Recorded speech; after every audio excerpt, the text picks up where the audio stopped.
कल हम लोग क्या बात कर रहे थे?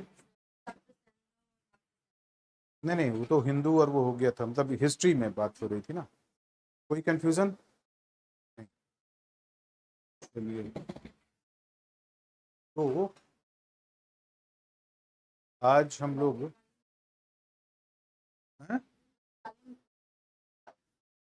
नहीं नहीं, हमने एक तो बताया था आपको काल विभाजन, और दूसरा हमने कहा था कि काल विभाजन के बाद किस तरह से आपका वो मॉडर्न हिस्ट्री से हम स्टार्ट करेंगे, ये हमने कहा।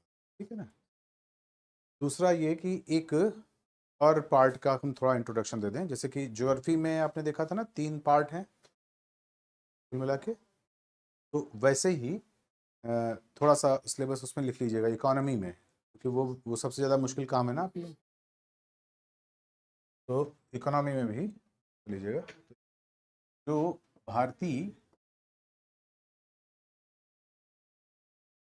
अर्थव्यवस्था है, इसमें खास तौर से आप लोग क्या क्या पढ़ेंगे, तो 1 2 3 करके लिख लीजिए, आपको ये बात थोड़ी समझ में आ जाए।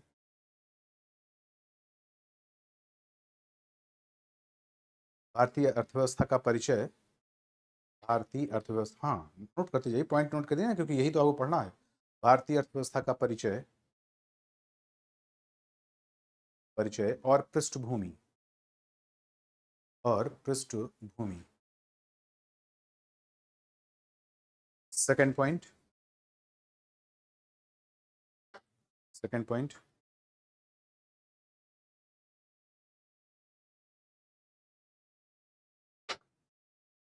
आजादी के बाद, आजादी के बाद, हाँ नोट कर लीजिए, फिर बाद में बात करते हैं हम लोग। आजादी के बाद घोषित की गई, घोषित की गई औद्योगिक नीति, औद्योगिक नीति।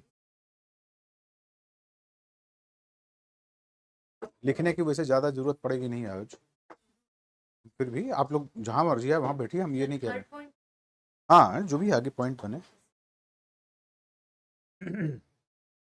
भारतीय व्यापार नीति, भारतीय व्यापार नीति तथा भुगतान संतुलन और, भुगतान संतुलन और व्यापार संतुलन में अंतर।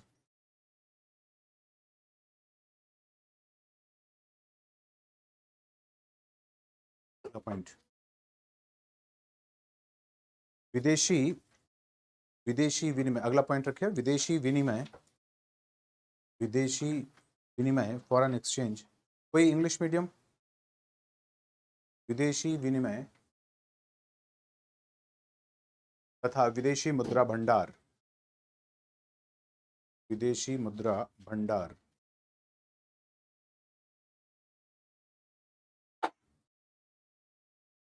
अगला पॉइंट,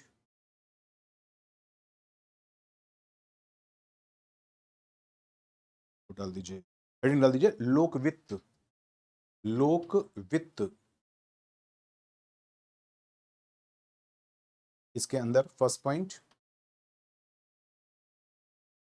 लोक वित्त यानी पब्लिक फाइनेंस के अंदर पहला पॉइंट,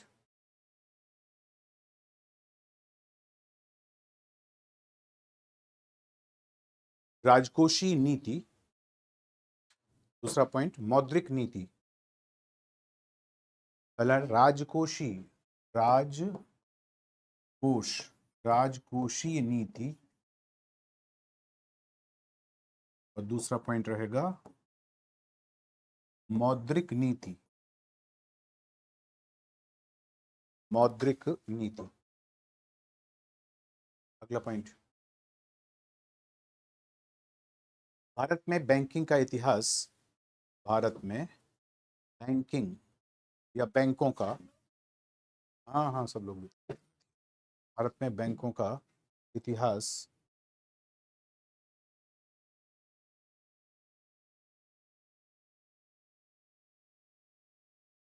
महत्व और प्रकार, महत्व और प्रकार, फाइनल पॉइंट इसी में। हाँ सरकार मतलब अगला पॉइंट रहेगा लेकिन लोक वित्त के अंतर्गत ही रहेगा। अगला पॉइंट लिखिए, भारत का बजट, भारत का बजट, एक नोट लिख लीजिए, नोट लिख लीजिए।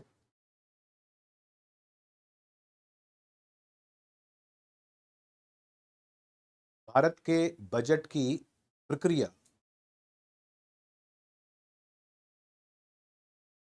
भारत के बजट की प्रक्रिया और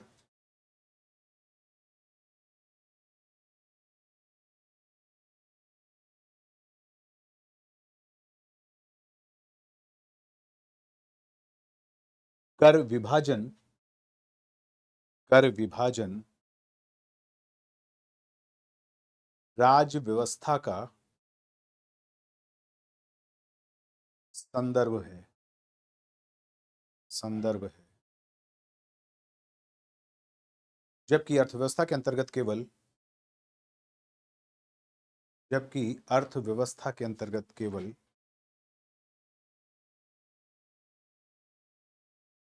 बजट संबंधी शब्दावली, बजट संबंधी शब्दावलियों और आंकड़ों, और आंकड़ों का संदर्भ रखा जाता है,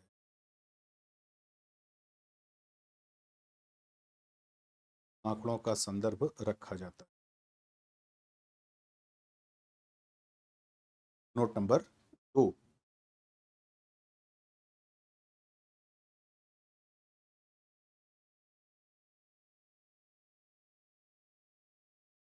मुद्रास्फीति और,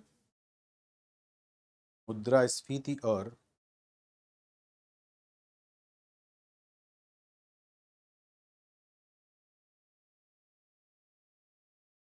मुद्रा बाजार के साथ, के साथ सूचकांक, सूचकांक का संदर्भ, का संदर्भ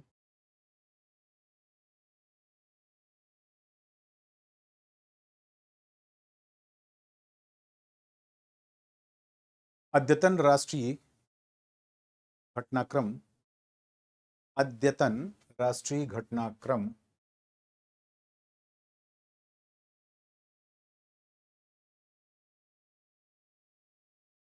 नहीं समझ में आ रहा है शब्द क्या?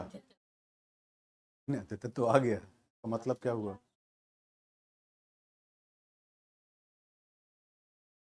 ठीक है, अब हिंदी में लिख लो ब्रैकेट में करंट अफेयर्स। अब ये तो समझ में आएगा ना।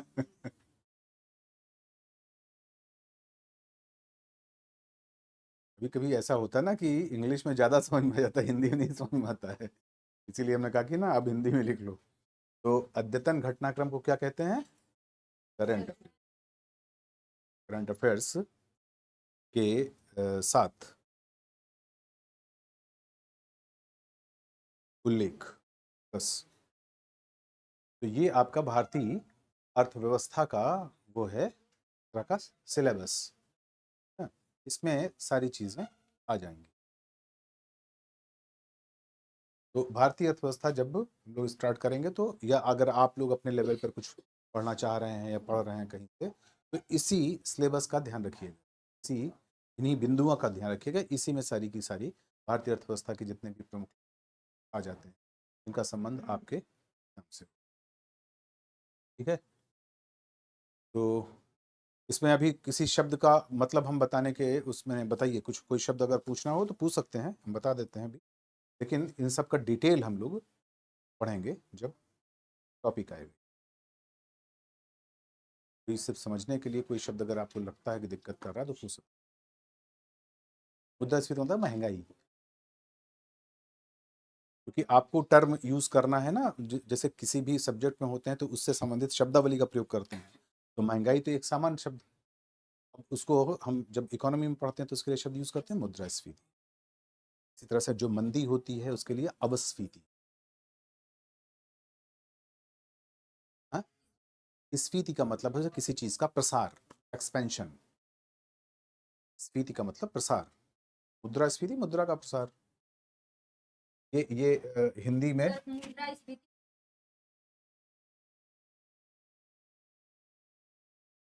स्फीति का मतलब आपने पूछा, इसका मतलब हमने बताया प्रसार। ठीक है, क्लियर है ये। अब इसके साथ जिसका भी नाम लगा देंगे, जैसे मुद्रास्फीति तो मुद्रा का प्रसार। ठीक है, लाहौल स्फीति, लाहौल ये जगह का नाम है हिमाचल प्रदेश में। ठीक है, तो आप समझ आए ना। तो स्फीति का मतलब आपने पूछा तो हमने बताया मुद्रा का प्रसार। अब स्फीति का जो विलोम होता है वो क्या होता है, अवस्फीति। ये आप कि ये हिंदी भी हो गई, कभी अगर विलोम पूछा जाए स्फीति का क्या होता है तो आप बताइए अवस्फीति। रिजिम होता है इन्फ्लेशन, ये होता है डिफ्लेशन, संकुचन मतलब हो जाएगा। अब इसके आगे मुद्रा लगा दीजिए तो मुद्रा का संकुचन हो जाएगा, इसके आगे मुद्रा लगा दीजिए तो मुद्रा का प्रसार हो जाएगा। ठीक है, और कोई शब्द?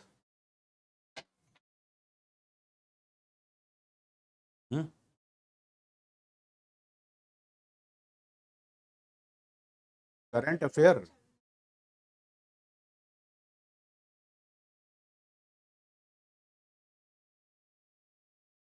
अद्यतन का मतलब होता है बिल्कुल अभी अभी। अद्य का मतलब होता है संस्कृत का, अद्य का मतलब होता है आज, और अद्यतन आज में भी एकदम लेटेस्ट, है ना। जैसे इस वक्त अद्यतन। इसी तरह का जो एक शब्द और होता है वो होता है सअद्य, है ना। सद्य, सद्य का मतलब होता है तुरंत। सद्य जाता, अभी अभी पैदा हुआ। सद्य स्नाता, अभी अभी नहा के निकला हुआ। ये सारे शब्द आपके, इसलिए हमने मीडियम पूछा आपसे ना, तो आपने कहा हिंदी, तो हम हिंदी बता रहे हैं। हिंदी में हिंदी मत पूछिए, इतना तो कमांड रखिए अपने। चलिए अब हम लोग अपने वापस उसमें जाते हैं, हिस्ट्री वाले सिलेबस पर। ठीक है ना, क्योंकि सिलेबस तो उसकी शुरुआत हुई, ये सिलेबस आपको हमने बताया कि अपने लेवल पर अगर आप पढ़ाई कर रहे हैं तो कम से कम इस तरह की चीज़ों पर ही ध्यान रखिएगा। क्योंकि वो ऐसे इकोनॉमी या कोई भी जो सब्जेक्ट आपका होगा जीएस के अंतर्गत, तो वो स्थिति होगी ना, हरि अनंत हरि कथा अनंता। तो जब तक उसको हम मर्यादित नहीं करेंगे, जब तक उसको हम डिफाइन नहीं करेंगे, जब तक उसको हम परिभाषित नहीं करेंगे, तब तक हम उस पर फिर कमांड नहीं कर पाएंगे। ऐसे तो फिर आप कोई भी इकोनॉमी की किताबें बड़ी बड़ी पढ़िए, मनमोहन सिंह भी पूरी इकोनॉमी नहीं जानते थे, बहुत बड़े विशेषज्ञ थे। तो इसलिए हमने आपको ये पॉइंट्स बता दिए कि इन पॉइंट्स पर आपका कमांड होना है। ठीक है, जहाँ तक बात बजट की हुई, तो बजट के हिस्से दो हैं। बजट के हिस्से दो का मतलब कि बजट की प्रक्रिया क्या है, ये कॉन्स्टिट्यूशन का वो है, मुद्दा है। ठीक है, लेकिन बजट में किस किस चीज पर क्या एलोकेशन किया गया है, कैसे उसमें घाटा होता है, घाटे का मतलब क्या होता है, घाटे का महत्व क्या होता है, घाटे कितने तरह के होते हैं, सुना होगा ना आपने, बजट घाटा, राजकोषीय घाटा, ये घाटा वो घाटा। तो वो सारी चीजें टर्म, ये सब आपकी इकोनॉमी का विषय है। इसीलिए हमने वहां पे स्पष्ट करके लिख दिया ना कि बजट संबंधी जो आंकड़े और टर्मोलॉजी है, शब्दावलियां हैं, वो आप इसमें पढ़ेंगे। ठीक है ना, और जो आपका बजट से संबंधित प्रक्रिया है वो आप पढ़ेंगे पॉलिटी वाले। क्लियर है ना। इसी तरह से जो ये सूचकांक सुना होगा, जैसे कि मुद्रास्फीति है तो वो 2.4 अपने सूचकांक में इतना है।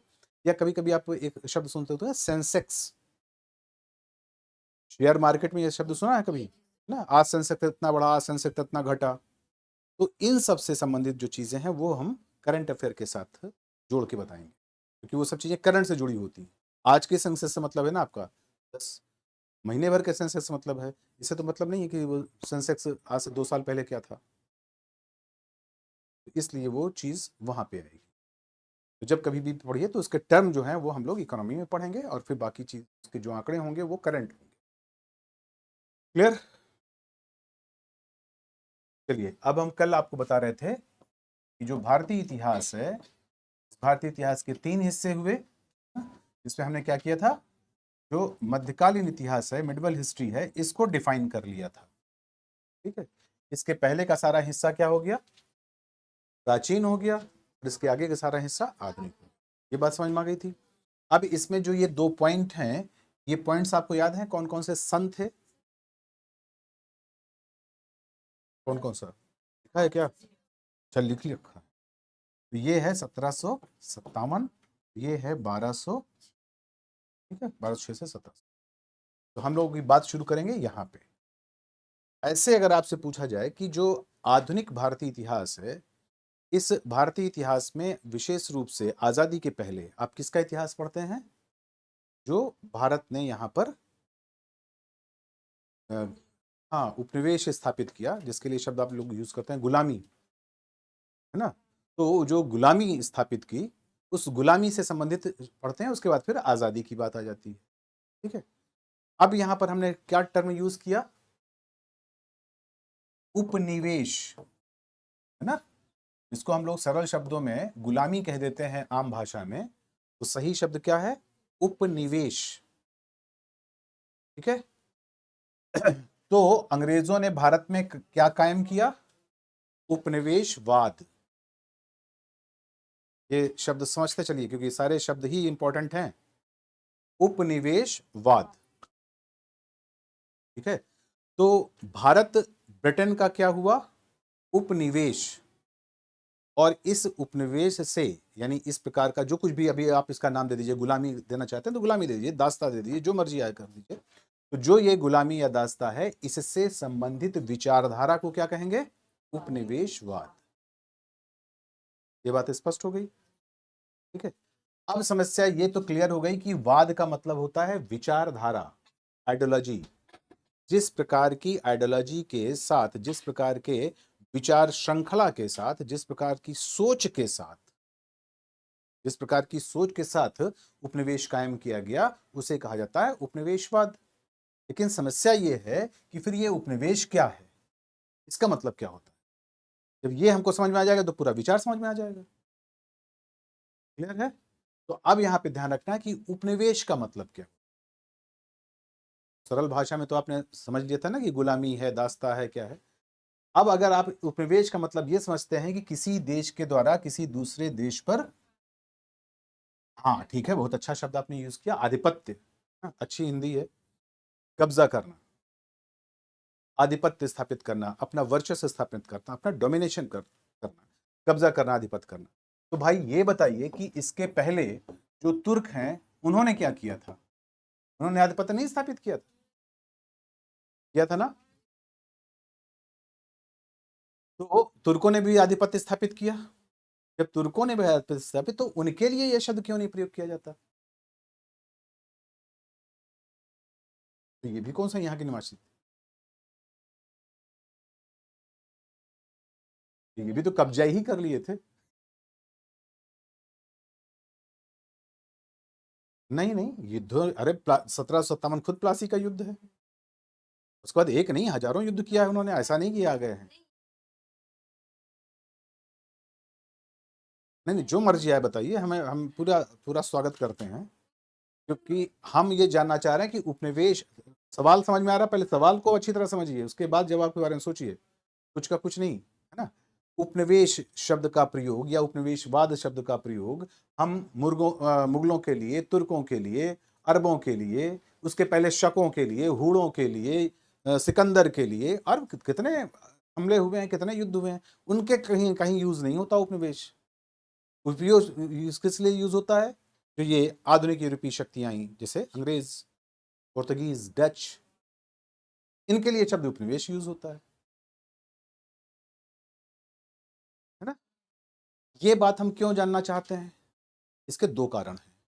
पहला कारण तो ये कि हमको उपनिवेश का मतलब पहले वाले आधिपत्य से अलगाव समझ में आए, यानी जो मध्यकालीन या प्राचीन कालीन जो आधिपत्य होता था उससे, और इस अंग्रेजी, यहाँ पर हम सब शब्द केवल अंग्रेजों के लिए यूज कर रहे हैं, लेकिन केवल अंग्रेजी नहीं, वो यूरोपीय होता है, क्योंकि हमारे यहाँ अंग्रेज आए ना, लेकिन वो कहीं ना कहीं कोई कहीं पुर्तगाली थे, कहीं पर कोई और था, कहीं और था, डच थे, है ना, कहीं स्पेनिश थे, कहीं इटालियंस थे, है ना।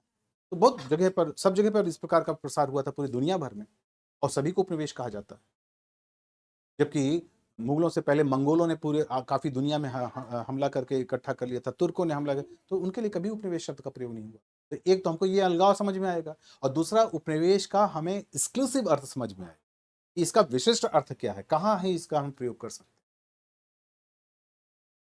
ठीक है ना, इसके लिए हमको ये शब्द जानना जरूरी।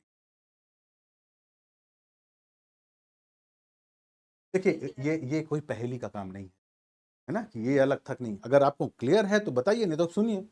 क्योंकि इसमें ये कोई पहेली का विषय थोड़ी है कि हम आपसे पहेली बुझा रहे हैं और आप बूझ रहे हैं। क्लियर है तो ठीक है। तो हमें बेसिकली इससे क्या पता चल जाएगा कि एंशिएंट मिडवल पीरियड से संबंधित जो भारत पर आधिपत्य है वो कैसे आधुनिक जो शक्तियां हैं उनके आधिपत्य से अलग कैसे था, ये चीज ध्यान रखें। अब इसको और थोड़ा सरल कर लेते हैं, और सरल करके सोचिए कि जो पहले के हमलावर यहां आए, उन हमलावरों में और ये जो अंग्रेज यहाँ आए या जो भी आए यहाँ पे, उनके बीच में अंतर कुछ कभी महसूस होता है आपको? कभी लगता है कि हाँ ये एक बड़ा अंतर दिखाई पड़ रहा है पहले वाले जो हमलावर आए हैं और जो ये लोग थे? कभी अंतर नजर आया आपको? नहीं। ये बताइए कि यहाँ पर शक आए, कुषाण आए, हूण आए, ग्रीक आए, ये सब आए, तो ये सब जो आए वो यहाँ पे बस गए या यहाँ से पूरे के पूरे चले गए? यहाँ पे बस गए। तुर्क आए, मंगोल आए, कहाँ लूट के चले गए? जब उन्होंने सत्ता स्थापित की। लूट के जाने वाले तो बहुत से होते हैं ना भाई। कब्जा किसको कहते हैं? जो चोर चोरी करके चला जाता है उसको थोड़ी कहते हैं कि ये इसने कब्जा कर लिया। आप आज भी सोचिए, अगर कोई किसी ने आकर के घर में चोरी की, डकैती की ना, खूब खुलेआम लूट की, कोई दंगा उंगा चल रहा था, खुलेआम लूट की और उसके बाद चला गया, तो वो तो लुटेरा हुआ ना, उसको हम कब्जा नहीं कहेंगे। कब्जा उसको कहेंगे कि लूटे या ना लूटे, लेकिन वो उस घर पर, उस जमीन पर जम जाए, उसको कब्जा कहें ना। कब्जा अलग चीज है, लूटना और ये चोरी करना, डकैती मारना, ये सब अलग चीज है ना। तो कौन कौन लूटा उसको, उसकी बात हम लोग नहीं कर रहे हैं। बात ये कर रहे हैं क्योंकि आप लोगों ने पहले ही कह दिया कि आधिपत्य, कब्जा, तो जब कब्जे की बात हो रही है तो हम लोग कब्जे की बात कर रहे हैं। तो कब्जा जो है वो तब कहा जाता है जब कोई आदमी किसी इलाके में जम जाता है। तो यहां पर अरब आए, लेकिन कुछ समय के लिए चले गए, अरबों को नहीं जोड़ा जाता। ग्रीक मतलब सिकंदर आया ना, वो भी थोड़ी देर के में 18-19 महीने में चला गया। नादिर शाह आया, तैमूर लंग आया, चला गया। तो उनको हम नहीं, उन्होंने कब्जा नहीं किया, ठीक है ना। कब्जा किया शकों ने, हूणों ने, पहलवों ने, ठीक है ना, तुर्कों ने। तुर्कों ने तो बहुत लंबे समय तक किया, पूरा मिडवल हिस्ट्री ही बना दी हमारी। क्लियर हुई ना बात? तो कब्जा दो तरह का हुआ, एक जिसमें कब्जा करके वो वहीं हमेशा के लिए बस गया, और एक लंबे समय तक कब्जा किए रहा, उसका आराम से उसका विदोहन किया, उसका लूटपाट की, उसका शोषण किया, उसका खूब उपयोग किया और बाद में चला गया। लूट करके तो तुरंत चला गया, लूटना तो कहते हैं ना तुरंत वाला। एक हुआ ना लंबे समय तक कब्जा किया, मतलब जैसे जिंदगी के 20 साल तक वहां पे रहा, उसके बाद फिर हटा, जब हटाया गया तो हटा। कब्जा भी हटता भी तो है कब्जा, अगर गैर कानूनी कब्जा है तो हटाया भी जाता है, लेकिन वो कब्जेदार माना जाएगा। लेकिन जो लूट करके चला गया वो कब्जेदार नहीं माना, ठीक है ना।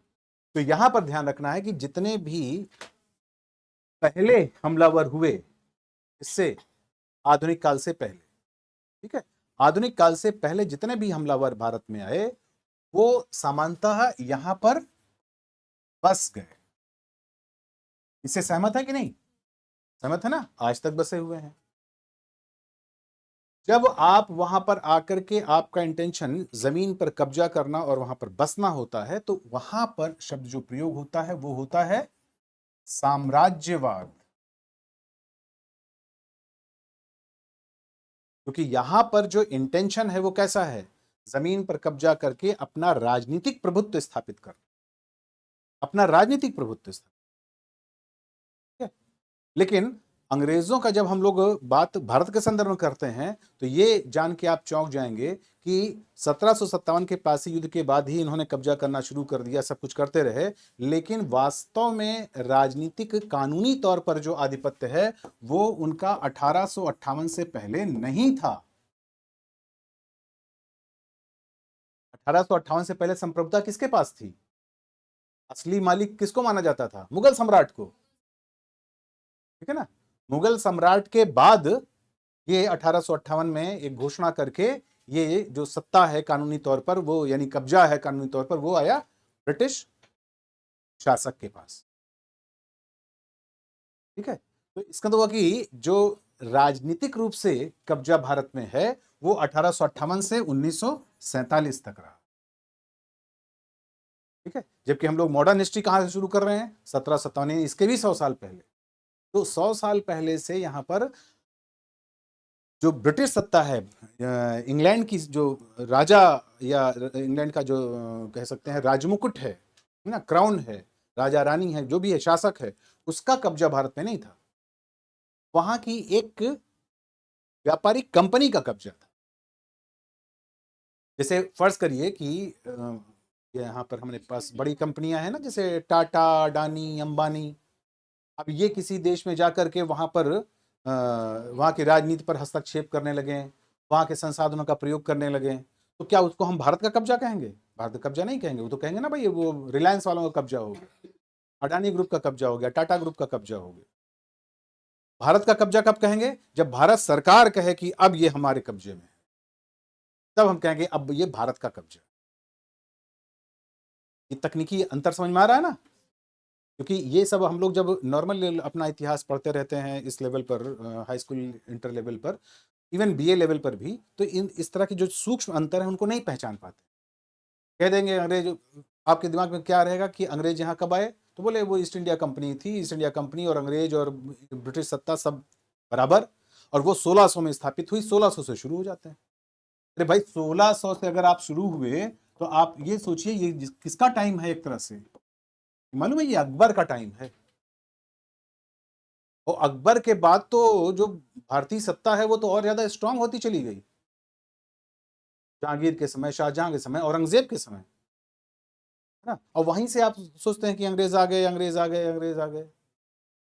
ये कौन सी बात हुई? तो इसलिए छोटी छोटी बातों को बहुत समझना जरूरी है। हमने आपसे कहा था ना कि जीएस में परसेप्शन इंपॉर्टेंट है, फैक्ट नहीं। वो जीके नहीं आप पढ़ रहे, आप जीएस पढ़ो। तो जीएस में हमको इस तरह की जो अंदरूनी बातें हैं उनको समझना जरूरी होता है, क्योंकि जब वो समझ में आएंगे तभी हम इन सब शब्दों का अर्थ समझ पाएंगे। वरना ऐसे ही रटते रहेंगे, दिमाग में आता रहेगा। अगर वो शब्द आ गया तो ठीक, अगर उसका कोई रायवाची आ गया तो हाथ पैर ना तुरंत फूल जाएंगे। तो यहां पर ध्यान रखना है कि 1858 से पहले, फिर से ध्यान से सुनिए शब्द, 1858 से पहले ब्रिटिश सरकार का कब्जा नहीं था। ब्रिटिश सरकार और ब्रिटिशर्स यानी अंग्रेज और अंग्रेजी सरकार में अंतर करिए। जैसे भारत सरकार और भारतीय में अंतर है। अडानी कहीं या टाटा कहीं किसी देश में अगर कब्जा कर लेते हैं तो वो एक भारतीय का कब्जा हो सकता है, लेकिन भारत का कब्जा नहीं माना जाएगा, है ना? लेकिन जब भारत सरकार उसको टेक ओवर करेगी तो भारत का कब्जा माना जाएगा, है ना? तो स्वाभाविक है कि वो भारतीय कब्जा तो हो ही गया। तो भारतीय और भारत के कब्जे का अंतर, वैसे ही अंग्रेजों का कब्जा और ब्रिटिश सत्ता का कब्जा, इन दोनों में अंतर। तो ब्रिटिश सत्ता का कब्जा कब हुआ था? 1858 से पहले वैधानिक रूप से सरकार किसके पास थी? कानूनी प्राधिकार किसके पास था? मुगलों के पास था। इसीलिए हम कहते हैं शाह उसको, बहादुर शाह जफर को या बहादुर शाह सेकंड को, कि ये अंतिम मुगल शासक था। भले भले उसके पास राजनीतिक ताकत रही हो ना रही हो, लेकिन कम से कम कानूनी तौर पर वो था। जैसे किसी की जमीन पर किसी ने कब्जा कर लिया तो जो पेपर्स होंगे, पेपर्स में तो उसी व्यक्ति का नाम होगा ना जिसके जिसके जमीन पर कब्जा किया है ना। मान लेते हैं कोई है ना, कोई कोई कमल व्यक्ति है ना, और इस पर विमल ने कब्जा कर लिया, तो सरकारी कागजात पर किसका नाम मिलेगा? कमल का। ये अलग बात है कि कमल का अपनी ही जमीन पर कमल नहीं खिल रहा है ना, वहां पे विमल चल रहे हैं। ठीक है ना? तो इसका मतलब ये हुआ कि यहाँ पर इसके नाम की ही वो सरकार होगी, जो टैक्स वगैरह वसूला जाएगा, जो लगान आएगा, जो कुछ भी होगा वो कमल के नाम आएगा, विमल का नाम कुछ नहीं आएगा।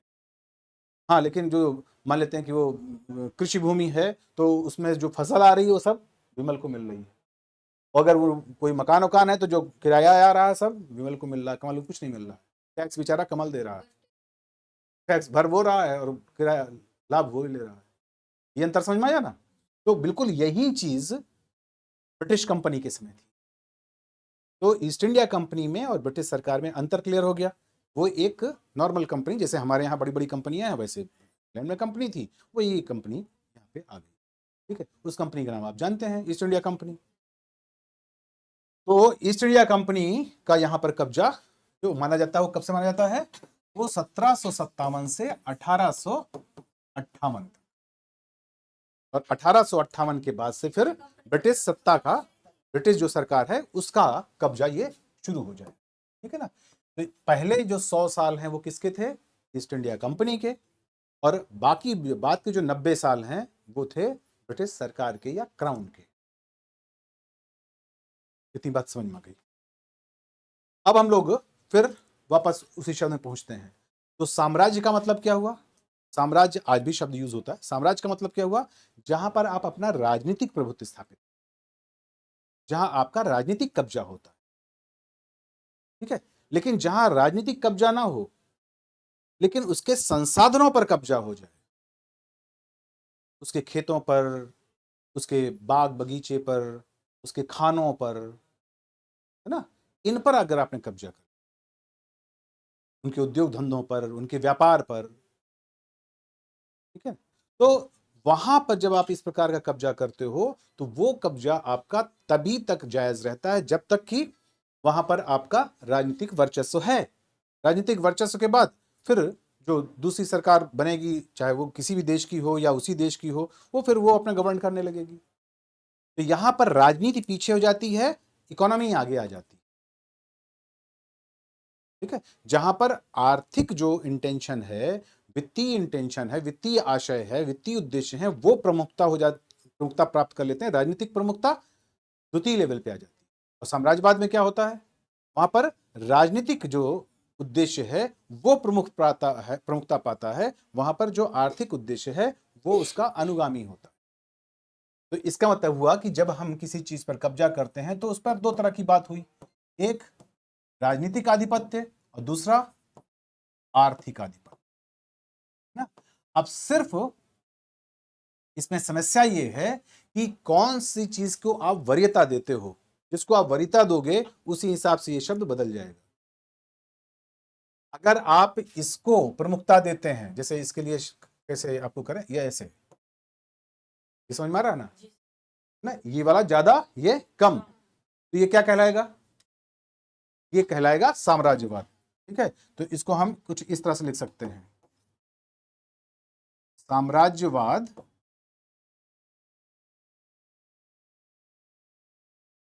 ये लिख लीजिए आप लोग, साम्राज्यवाद बराबर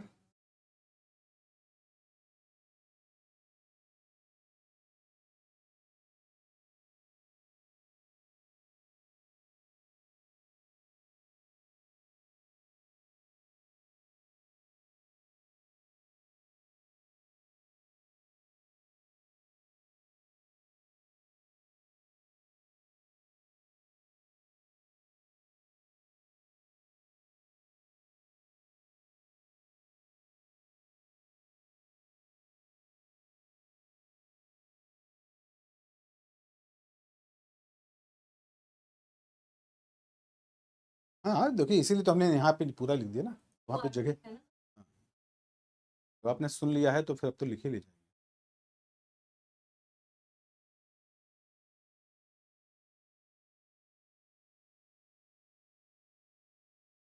इस फार्मूले से आप इसको हमेशा के लिए याद रख सकते हैं।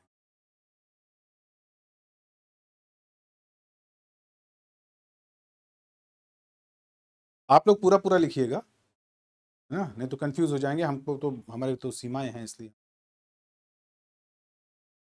ये उपनिवेशवाद है,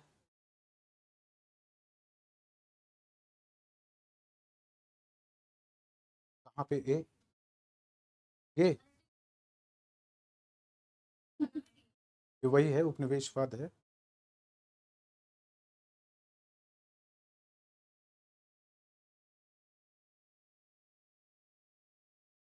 देख लिया, बात समझ में आ गई ना, कि जब हम उपनिवेशवाद कहेंगे तो उसका मतलब क्या हो जाएगा कि हमारा उद्देश्य आर्थिक ज्यादा है ना, राजनीतिक कम है। राजनीति में हमें रुचि कम है। जैसे कुछ होते हैं ना, नेता इसलिए बनते हैं कि उनको पैसा कमाना रहता है या पैसे को बचाना रहता है, जैसे माफिया उफिया टाइप के लोग, है ना। और एक लोग नेता ऐसे बनते हैं जिनका जो लक्ष्य होता है वो देश सेवा करना, राष्ट्र सेवा करना, ये ज्यादा होता है, पैसा उनके लिए इतना इंपॉर्टेंट नहीं। नेता दोनों होते हैं, ठीक है। तो वैसे ही जो पहले वाला हमारा कब्जा है, मतलब तुर्कों का, यूनानियों का, शकों का, हूणों का, वो सारे कब्जे कैसे थे, ये वाले थे। वहां पर राजनीति इंपॉर्टेंट थी, जमीन पर कब्जा करना इंपॉर्टेंट था। ये नहीं कितना टैक्स आ रहा है, जो भी टैक्स आ रहा है आने दो, ठीक है ना, क्योंकि हम इसी से धीरे धीरे अपना काम करते रहेंगे। लेकिन इनके पास ये था कि नहीं, अपना जो आर्थिक लाभ है उसको बढ़ाओ, जितना बढ़ सके उतना बढ़ाओ ना। इलाके पर कब्जा हो रहा है कि नहीं हो रहा है, या किसी दूसरे कब्जा, कोई दिक्कत की बात, चलो उसके ऊपर तो हम वहां पर राजनीति बढ़ाओ, बताते हैं, कब्जा बढ़ाओ, इलाका बढ़ाओ। यहां पर इलाका बढ़ाना है, इलाका लेकिन इसलिए नहीं बढ़ाना है क्योंकि हमको यहाँ पर कब्जा करके बैठना है। इलाका इसलिए बढ़ाना है कि जितना इलाका बढ़ाएंगे उतना ही हमको ज्यादा लाभ मिलेगा, उतनी ज्यादा खाने हमारे अंडर में आएंगी, उतने ज्यादा खेत हमारे अंडर में आएंगे, उतने ज्यादा जंगल हमारे अंडर में आएंगे, और उन सब का हम प्रयोग करेंगे। क्लियर हुई ना बात ये। तो आधुनिक काल पहले वाले कालों से कैसे अलग हो गया, क्योंकि यहां पर जो सत्ता का उद्देश्य था वो वास्तव में आर्थिक था, व्यापारिक था, वित्तीय था, ठीक है ना। एक ही शब्द में हमने कई टर्म यूज किए, तो ये था, ये उनका उद्देश्य है, ये उनका उद्देश्य नहीं है। इसीलिए जैसे ही उनको लगा कि अब हमारे ये उद्देश्य पूरे नहीं होंगे, वो यहां से चले गए ना। कभी आधुनिक काल से पहले, यानी अंग्रेजों के लिए छोड़ दिया जाए, तो उसके पहले कभी ये नहीं हुआ कि मुगलों भारत छोड़ो, शको भारत छोड़ो, और ना वो छोड़ के गए, ठीक है। लेकिन अंग्रेजों के लिए क्या आया, अंग्रेजों भारत छोड़ो, अंग्रेज भारत छोड़ के चले भी गए, ठीक है। तो ये हमें बहुत अच्छी तरह से समझना है कि अंग्रेजों का भारत में क्या लक्ष्य था, जमीन पर कब्जा करना। ऑप्शन दे रहे हैं, ध्यान से सुनते रहिएगा, जमीन पर कब्जा करना, राजनीतिक कब्जा करना, यहाँ के आर्थिक संसाधनों पर कब्जा करना, या फिर यहाँ के सत्ता पर कब्जा करना। आर्थिक संसाधनों पर कब्जा, ना तो जमीन पे कब्जा करना उनका उद्देश्य था, ठीक है ना। जमीन पे कब्जा हो जाए ठीक है, मतलब ये उनको कोई गुरेज नहीं है, लेकिन लक्ष्य उनका ये नहीं है। जैसे कहते हैं ना, रपट पड़े तो हर गंगा, या फिर कहा जाता है ना कि गेहूं के साथ घुन को पानी लग गया, है ना। तो गेहूं के साथ अगर बथुए को पानी लग जाए तो लग जाने तो कोई दिक्कत नहीं, लेकिन हमारा लक्ष्य क्या है, गेहूं पे पानी लगाना, बथुए में पानी लग रहा है तो लग जाए। तो वैसे ही हमारा लक्ष्य क्या, मतलब अंग्रेजों का लक्ष्य क्या था, आर्थिक संसाधनों पर कब्जा करना, व्यापार को बढ़ाना, अपने लाभ को बढ़ाना, ये उनका मेन लक्ष्य है। अब उस चक्कर में अगर कोई जरूरत पड़े कि हम जमीन पर कब्जा करना जरूरी है, कानून पर कब्जा करना जरूरी है, संसद पर कब्जा करना जरूरी, जो कुछ भी, हाँ तो वो भी करते रहेंगे। अब इसको हम जरा और कम शब्दों में बोलने जा रहे हैं। जब हम उपनिवेशवाद में होते हैं तो हमारा लक्ष्य, दो शब्द आप जानते होंगे शायद, साध्य और साधन, जानते हैं कि नहीं। हाँ, साध्य का मतलब क्या होता है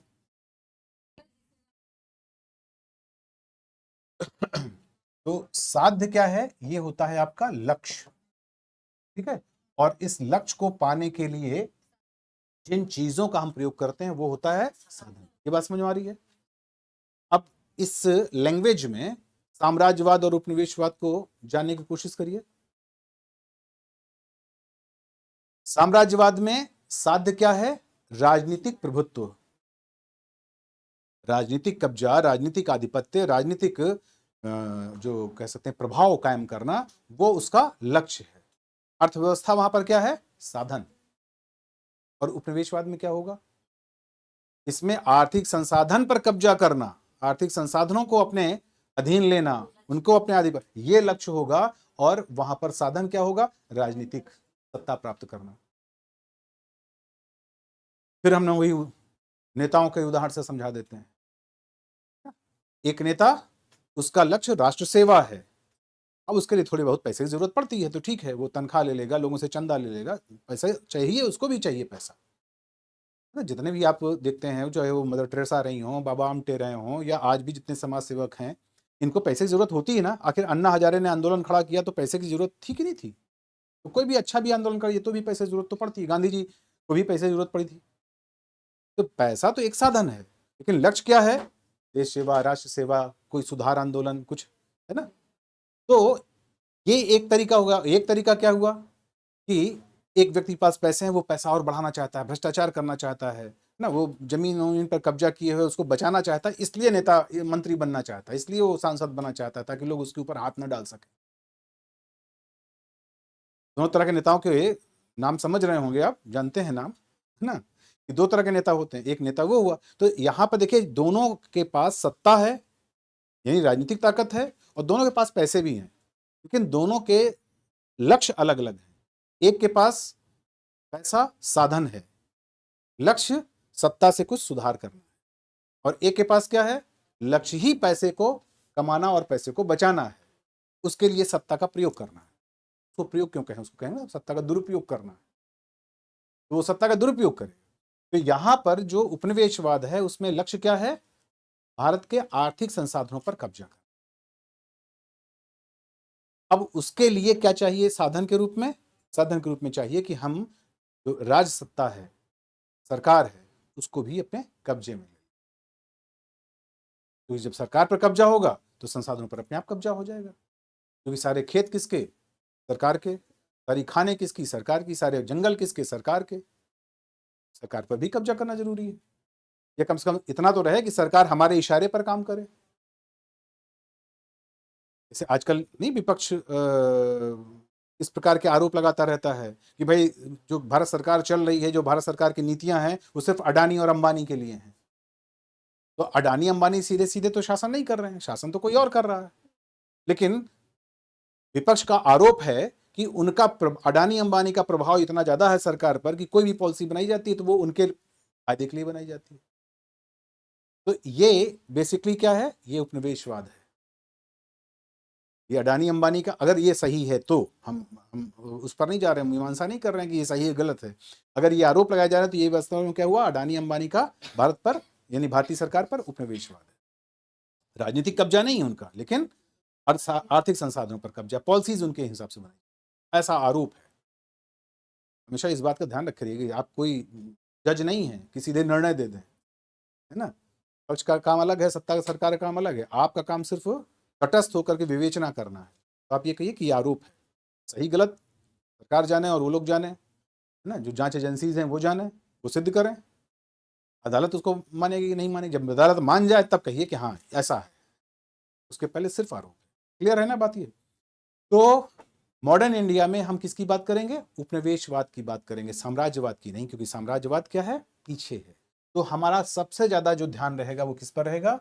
अंग्रेजों की जो आर्थिक नीतियां हैं। तो जितने भी हम ब्रिटिश काल में जितनी भी बातें करेंगे, युद्ध की बात करें, चाहे हम उनके टैक्सेशन की बात करें, चाहे व्यापार की बात, हर जगह सिर्फ हम ये देखेंगे कि अंग्रेजों का फायदा किस चीज में हो रहा है, और ये जो कुछ भी कर रहे हैं वो अपने आर्थिक फायदे के लिए। जैसे कोई उदाहरण ले लेते हैं, मान लिया ये कहेंगे कि भारत में रेलवे की शुरुआत किसने की? अंग्रेजों ने की ना। तो अब इसके देखिए दो तरह से इसकी एनालिसिस हो सकती है। एक तो ये कि भारतीयों को उन्होंने, या भारत को उन्होंने तो एक गतिमान संसाधन उपलब्ध करा दिया, हमारा विकास किया ना, नहीं तो हमारे पास रेलवेज नहीं होती। आज 150 साल पहले से ही उन्होंने कम से कम रेल ट्रैक डाल दिए, रेलवे से हमारा ट्रांसपोर्टेशन होने लगा, तो हमारे पास ये सब। तो एक तरह तो ये उजला पक्ष हो गया, और दूसरी तरफ उन्होंने भारतीयों के लिए किया था या अपने लिए किया था? अब देखो यहीं पर दोनों एनालिसिस अपनी अपनी जगह पे सही है।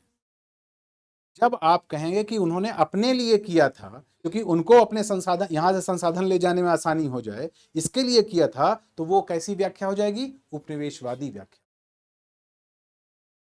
क्योंकि ये तो आज की सरकार भी कर रही है ना, रेलवे चला रही है, वो कर रही है, लेकिन उसका लक्ष्य क्या होता है? उसका लक्ष्य भारत को फायदा कराना या इंग्लैंड को? भारत को फायदा करना, तो वो राष्ट्रवादी काम हो जाता है। लेकिन उनका लक्ष्य भारत को फायदा दिलाना नहीं था, उनका लक्ष्य था अंग्रेजों को फायदा दिलाना, इसलिए वही काम, वही एक्ट क्या हो जाता है, उपनिवेशवादी।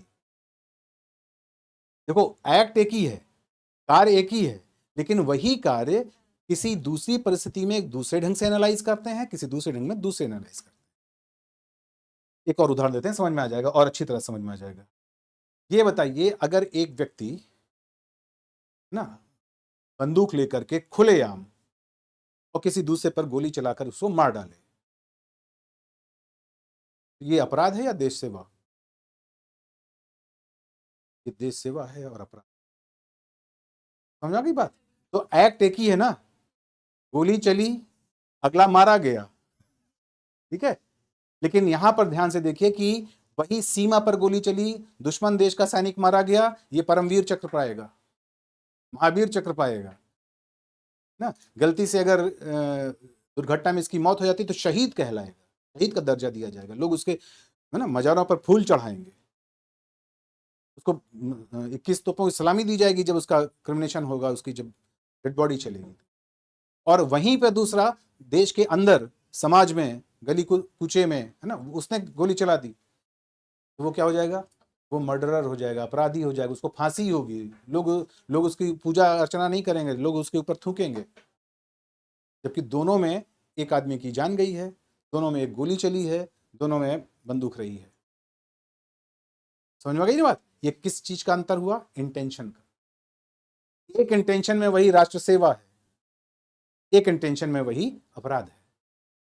समझ में आई ना? तो ट्रेन चली, ये तथ्य है, लेकिन ट्रेन क्यों चली, है ना? अगर उससे यहाँ के संसाधनों को ढोने का और लेकर के उसका फायदा अंग्रेजों को देना है, इंग्लैंड को देना है, तो वही क्या हो जाएगा, उपनिवेशवाद। अब क्लियर हो रही है ना बात? और अगर ट्रेन चली और उससे भारत देश को फायदा हो रहा है, भारतीयों को फायदा हो रहा है, किसी विदेशी व्यक्ति को नहीं फायदा हो रहा है, वही क्या हो जाएगी, राष्ट्र सेवा, विकास। अब आपको समझ में आएगा कि 1757 से लगा करके और 1947 तक जो कुछ भी होता रहेगा उसकी एनालिसिस हम लोग कैसे ढंग से करते रहेंगे, उपनिवेशवादी ढंग से। इससे आपके अंदर कंफ्यूजन नहीं पैदा होगा, वरना एक किताब पढ़ी तो उसमें ऐसा लिखा, दूसरी किताब पढ़ी तो उसमें ऐसा लिखा है। अरे भाई दोनों किताबें सही हैं, दोनों में मर्डर हुआ ना, दोनों में गोली चली, दोनों बातें सही हैं, लेकिन वो राष्ट्र सेवा है या अपराध, ये इस पर डिपेंड कर रहा है कि आप किस एंगल से देख रहे हो ना। तो उसी इतिहास को पढ़ने के कई एंगल हैं। जीएस में आप कौन सा एंगल पढ़ोगे, उपनिवेशवादी है, मतलब जो कुछ भी पॉलिसीज आएंगी उसको अंग्रेज बताएंगे कि हम भारतीयों के लिए, भारत के लिए ये कर रहे हैं, और आपको पढ़ना कि नहीं ये भारत के लिए नहीं किया जा रहा है, ये कहीं ना कहीं से निकाल के ये इंग्लैंड के लिए ना। अब उसको करंट से जोड़ के देख लीजिए, आज की सरकार, भारत सरकार जो भी कर रही है उसका नाम क्या देती है, ये हम विकास कर रहे हैं, हमने ये किया, ये विकास हो गया, यहाँ पे ट्रेन चलाई, यहाँ पर हमने बंदरगाह बना दिए, यहाँ पर हमने हवाई जहाज का वो अड्डा बना दिया, ये कर दिया, ये हम क्या कर रहे हैं, विकास कर रहे हैं। और वही विपक्ष उसको दूसरे ढंग से क्या कहता है कि तुमने बंदरगाह बनाया, तुमने ये हवाई अड्डा बनाया, इसका ठेका किसको दिया, अडानी को। इसका ठेका किसको दिया, अंबानी को। तो तुम ये देश का विकास कर रहे हो या अडानी अंबानी का विकास कर रहे हो, बात समझ आई ना? तो उसी चीज की, उसी एक्ट के दोनों तरह से व्याख्याएं हो सकती हैं ना। अब ये समस्या ये है कि हम किस नाव पे सवार हैं। अगर हम विपक्ष के नाव पर हैं तो हमेशा हमको ये गलत दिखाई पड़ेगा, और अगर हम उसको सरकार के पॉइंट ऑफ व्यू से देखें तो हमको सही दिखाई पड़ेगा। सही क्यों दिखाई पड़ेगा, क्योंकि भाई अडानी अंबानी के अलावा इतने बड़े बड़े प्रोजेक्ट लेने की औकात है यहाँ पे और किसी की, तो फिर हमारे पास रास्ता क्या बचेगा, विदेशी कंपनी को देना। और विदेशी कंपनी को देंगे तो ये अच्छा होगा या फिर अडानी अंबानी को दें। आ गई बात समझ में? क्योंकि जितना बड़ा ये ग्रुप है, तभी तो ये तो विदेशों में बड़े बड़े ठेके लेता है। मान लिया पुल बनाने का, बंदरगाह बनाने का, इसका बड़ा बड़ा ठेका इनका बाहर भी है, कोई ऐसा थोड़ी ना कि केवल भारत में पाते हैं ये।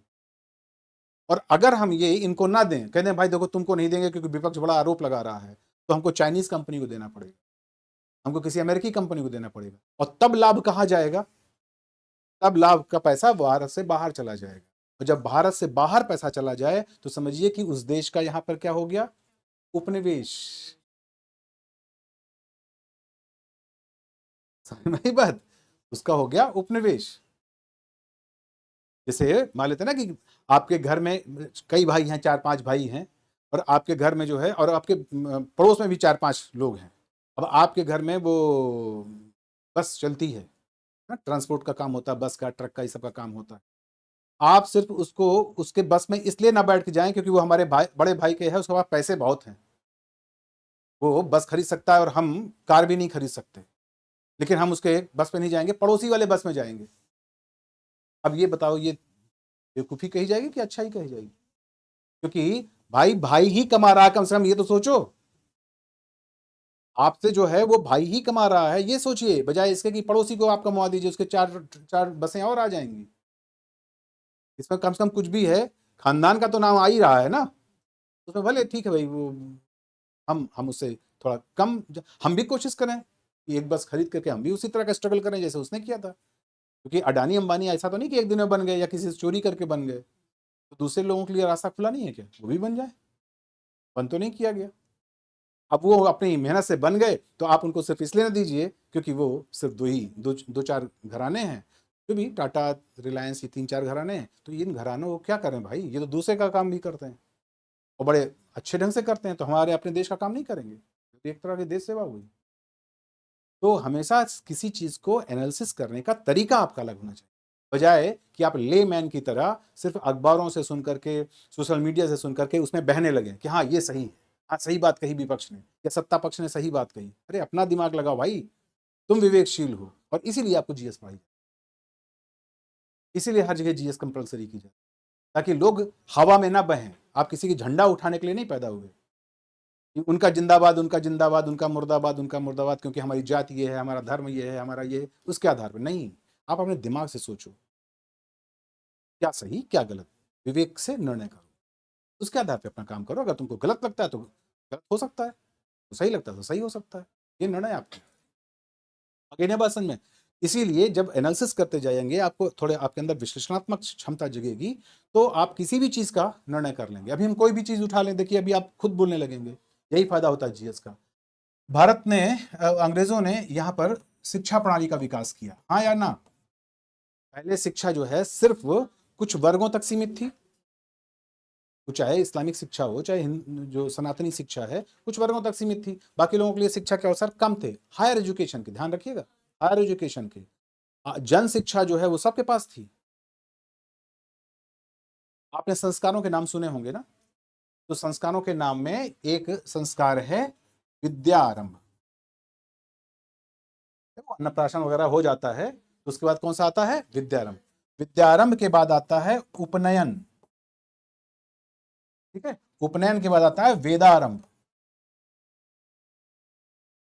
वेदारंभ के बाद आता है समावर्तन, केशांत, केशांत के बाद आता है समावर्तन, समावर्तन के बाद विवाह और फिर अंत्येष्टि।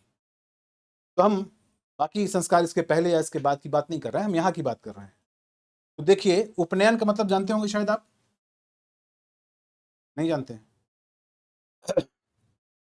किसी को अपने यज्ञोपवीत या जनेऊ धारण करते हुए देखा? सबको देखा या कुछ लोगों को?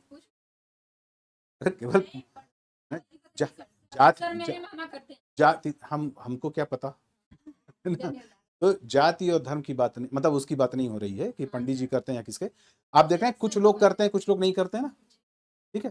तो यहां पर ध्यान रखना है आपको कि उपनयन जो है, यानी यज्ञोपवीत या जनेऊ धारण करना, वो जरूरी था वेद पढ़ने के लिए। वेद का अध्ययन तभी आप कर सकते थे, जब तक आप जनेऊ धारण नहीं करेंगे वेद का अध्ययन नहीं कर सकते, ठीक है। लेकिन जनेऊ धारण करें या ना करें, आप विद्या आरंभ कर सकते हैं। ये बात समझ में आ गई? तो विद्यारंभ क्या है? विद्यारंभ है प्राइमरी एजुकेशन, साक्षरता, 5वें तक की पढ़ाई, 8वें तक की पढ़ाई, ये सब के लिए खुली थी। ना इसमें किसी प्रकार के वर्ण का बैन था, ना किसी प्रकार के लिंग का बैन था, यानी स्त्री हो पुरुष हो, ना, वो शूद्र वर्ण का हो, क्षत्रिय वर्ण का हो, वैश्य वर्ण का हो, किसी भी वर्ण का हो, सभी के सभी क्या कर सकते थे, विद्यालय पढ़ाई कर सकते थे। हाँ, ये जो आधुनिक शिक्षा के पहले की, ठीक है ना, आदिकाल से, अनादिकाल से सनातन सनातन शिक्षा का ये संस्कार है ना। ये गौतम धर्म सूत्र में बताया गया है 40 तरह के संस्कार, उनमें से 16 संस्कार ज़्यादा वाजिब थे, ज़्यादा प्रचलन में थे। जैसे आज भी 2-4 संस्कार तो प्रचलन में है ही हैं, ऐसा तो है नहीं। अब ठीक है, ये सब बंद हो गए, ठीक है। नहीं, नहीं, है। चलिए ठीक है, हम इस पर नहीं जाते हैं, है ना। लेकिन जिस संदर्भ में कहा जा रहा है, उस संदर्भ में नहीं है, क्योंकि आज आप high school, inter, BA, MA की पढ़ाई करते हैं, जरूरी नहीं है कि आप जनेऊ पहने, समझ में आई बात। लेकिन वहां पर हमने क्या कहा, वहां पर पहले आप ये करेंगे तब आप वेद पढ़ सकते, ठीक है ना। लेकिन विद्या आरंभ के लिए नहीं था, इसलिए प्राइमरी एजुकेशन सबके लिए थी, किसी भी वर्ण का हो और किसी भी तो स्त्री हो या पुरुष हो। नहीं, जाति की बात नहीं, क्योंकि जाति तो थी ही नहीं, जाति तो ये अंग्रेजों की देन है। बहुत बातें हैं जो आप लोगों को नहीं आइडिया है, हवा में आप लोग चलते हैं, इसलिए हम इस पर, ये सब हमारे डिस्कशन का विषय नहीं बनेगा, ये सब डिबेट के अलग विषय हैं। लेकिन ध्यान रखिए कि जो जाति का इतना जो आप दुराग्रह देख रहे हैं ना, ये वास्तव में ब्रिटिश तरीका है ताकि समाज को बांटा जा सके, यहाँ पे शासन किया जा सके। आज भी जाति की बातें कर करके ये राजनीतिक पार्टियां क्या करती हैं, समाज को बांट रही हैं या जोड़ रही हैं, समाज को बांटती हैं और एक दूसरे के प्रति घृणा फैलाती हैं। तो धर्म और जाति के आधार पर घृणा पैदा करना और उनको बांटना, और उसके बाद उनको बांट करके, बंदर बांट करके जैसे नहीं होता वो रोटी खा जाना, ये सत्ता लूटना, यही काम आज के भी राजनीतिक दल कर रहे हैं। और ये इन्होंने अंग्रेजों से सीखा है। ये वर्ण है, ये वर्ण है, ये कर्म के आधार पर ये बांटा गया है। कोई एक व्यक्ति, क्योंकि उसी ऋग्वेद में लिखा हुआ है कि मेरी माँ, है ना, वो जो अनाज है वो कूटती है, मेरे पिता वैद्य हैं, समझ में आई ना बात। तो इसका मतलब कि एक ही परिवार, एक ही छत के नीचे 3 तरह के वर्ण रह रहे हैं, वो अलग चीज है। और इसीलिए इसको गीता में भी वो किया गया है, सिक्योर किया गया है। और आज भी देखिए ना, उसी को जानते हैं हम क्या कहते हैं आजकल, आजकल हम उसी को वर्ग कहते हैं। अब बताइए, वर्ग के आधार पर कहाँ बंटवारा होता है, उसमें घृणा नहीं होती है, उसमें प्रतिस्पर्धा होती है। वर्ग का जैसे ना, तो कि ये आपकी जो नौकरियां हैं 4 वर्ग में है, ABCD। जो डी वाला है, जैसे मान लेते हैं कोई पियन है, तो वो क्या बनना चाहता है, भाई हम क्लर्क बन जाएं। क्लर्क में आपकी हुई तो आप क्या चाहते हैं, तो प्रतिस्पर्धा रहती है ना उसमें, इंटरनल एजुकेशन वो करते हुए। अभी आप जो करने जा रहे हैं, इसमें जाति बनेगी या वर्ग बनेगा, वर्ग बनेगा। और आप उस वर्ग से दूसरे वर्ग में जा सकते हैं या नहीं जा सकते हैं, जा सकते हैं। ये आपकी काबिलियत पर है, अगर काबिलियत नहीं होगी तो आप एक ही लेवल पर बैठे रहेंगे, है ना। अभी जैसे मान लिया टीचर ही है, तो बाद में वो प्रिंसिपल बन जाता है, तो उसका एडमिनिस्ट्रेटिव काम बढ़ जाता है ना। वही प्रिंसिपल जाकर के BSA बन जाता है, AIS बन जाता है, वो बिल्कुल नहीं पढ़ाता है, वो किसी डाइट का प्राचार्य बन जाता है, एक अक्षर नहीं पढ़ाता ना। कुलाधिपति यूनिवर्सिटी का, कुलपति, वाइस चांसलर, तो पढ़ाते हैं क्या, लेकिन सबसे बड़े टीचर हैं। तब गुरु पूर्णिमा में सबसे बड़ा फूल उन्हीं को दिया जाएगा। तो कहने का मतलब ये है कि ये वर्ग में क्या है, प्रतिस्पर्धा, कि हाँ अपनी योग्यता का प्रदर्शन करें, हम और आगे बढ़े। तो वर्ण भी उसी प्रकार से है। तो खैर, ये सब चीजें आप जैसे जैसे शब्द जाते हैं, बहुत मतलब है, लेकिन ये कुछ बातें ध्यान रखिए कि जाति के आधार पर, धर्म के आधार पर बांटना और बांट करके सत्ता पाना, ये किसकी पॉलिसी थी, अंग्रेजों की। और अंग्रेजों ने ही इसको यहाँ पे लागू किया, और उसी को यहाँ पे राजनीतिक दल कंटिन्यू करते हैं। और हम भारतीय उनके उपनिवेश से निकले हैं, तो इनके उपनिवेश में फंसे हैं।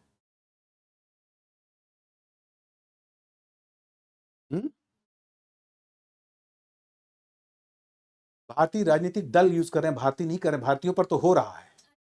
अरे भाई, इतना मतलब कैसे, हम अंग्रेजी सरकार, अंग्रेजों और अंग्रेजी सरकार में अंतर समझा रहे हैं, और आप भारतीय और भारतीय राजनीतिक दल एक ही कर दिए। आपका मतलब तभी होगा जब आप जो स्पष्ट कहेंगी, तब हम मतलब समझेंगे। अपना दिमाग क्यों लगाएं हम, ठीक है। तो यहाँ पे आपने देखा पहले क्या था, विद्यारंभ, विद्यारंभ के बाद उपनयन, वेदारंभ। तो वेदारंभ क्या है, वेद पढ़ना क्या है, हायर एजुकेशन, उच्च शिक्षा। जैसे हमने कहा ना, बीए करना, एमए करना, पीएचडी करना, ये सब उच्च शिक्षा। उसके लिए क्या जरूरी था? उपनयन। उसके पहले क्या था? विद्यारंभ। तो विद्या सबके लिए थी। यहां पर अंग्रेजों ने शिक्षा व्यवस्था की, आपने सुना होगा ना मैकाले व्यवस्था चलती है आजकल, तो आप लोगों ने पढ़ा ही होगा बीएड वेड में, मैकाले शिक्षा चलती है। इसमें इन्होंने क्या दावा किया? इसमें दावा किया कि हम मास एजुकेशन दे रहे हैं, सबको बराबर अधिकार है शिक्षा का, ना।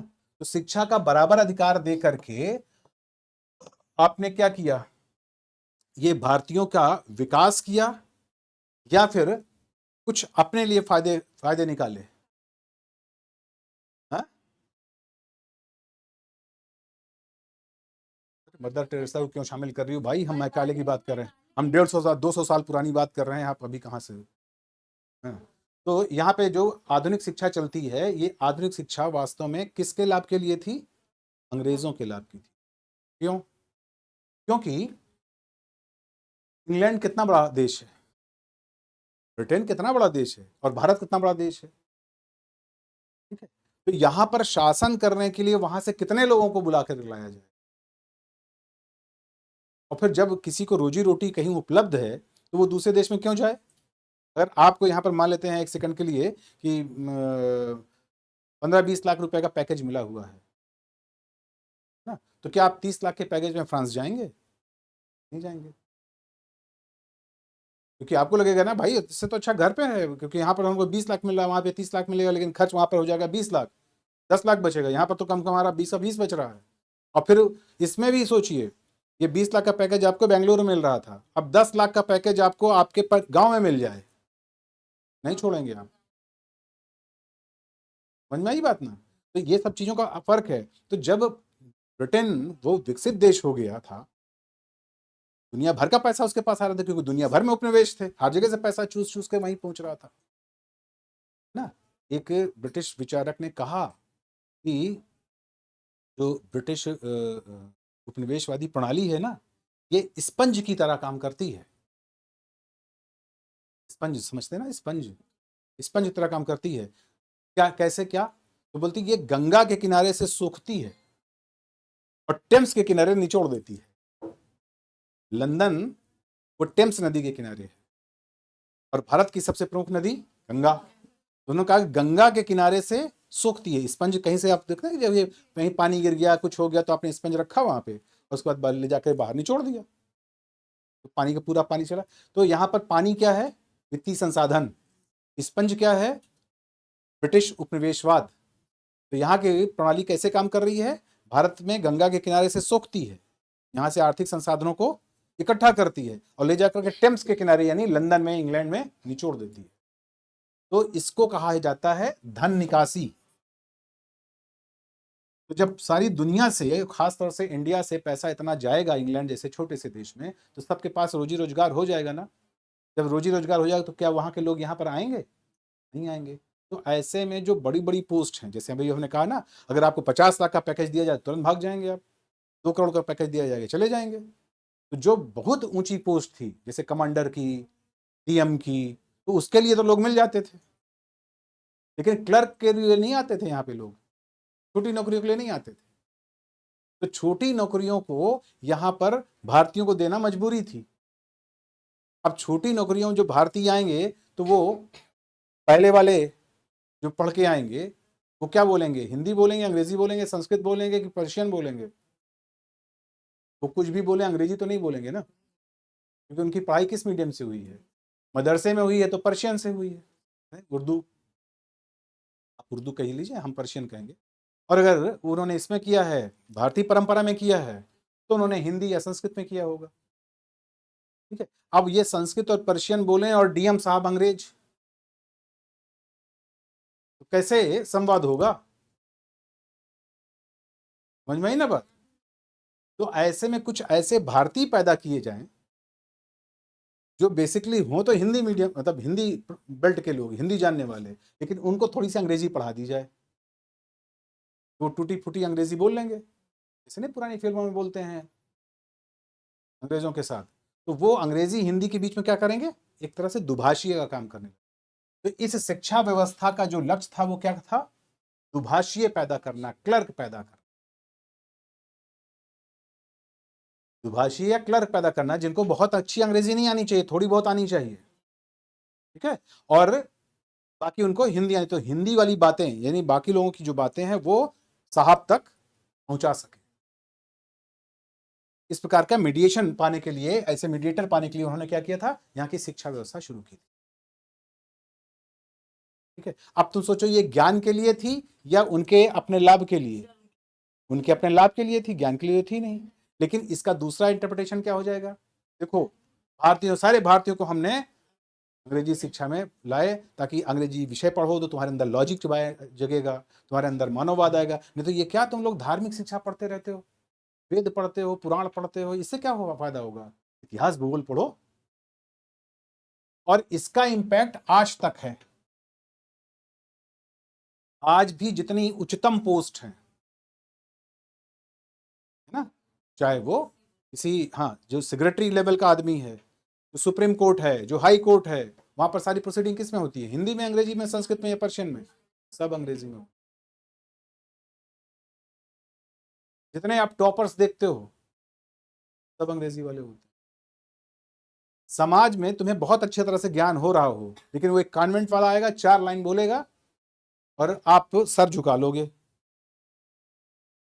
ना? जैसे नहीं कि किसी पुरोहित ने देखा कि काम नहीं चल रहा है और बहुत देर हो गया, जजमान एक भी पैसा नहीं दे रहा है, एक बढ़िया श्लोक तड़तड़ाते हुए बोला और बोले कि अब इस श्लोक को सुनने के बाद अगर तुमने यहाँ पर 125 रुपया नहीं चढ़ाया तो जजमान समझना शाम तक क्या होगा।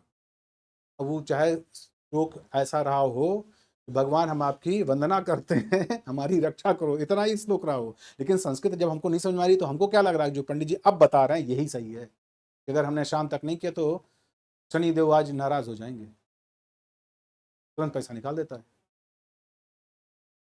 ठीक है ना? तो वैसे ही वो कुछ नहीं पढ़ा, उसको कुछ जानकारी नहीं है, लेकिन आकर के उसने, जब कॉन्वेंट का कोई बच्चा आया और उसने 1-2 लाइनें अंग्रेजी में बोली, तुरंत सब लोग की निगाह उधर चली गई।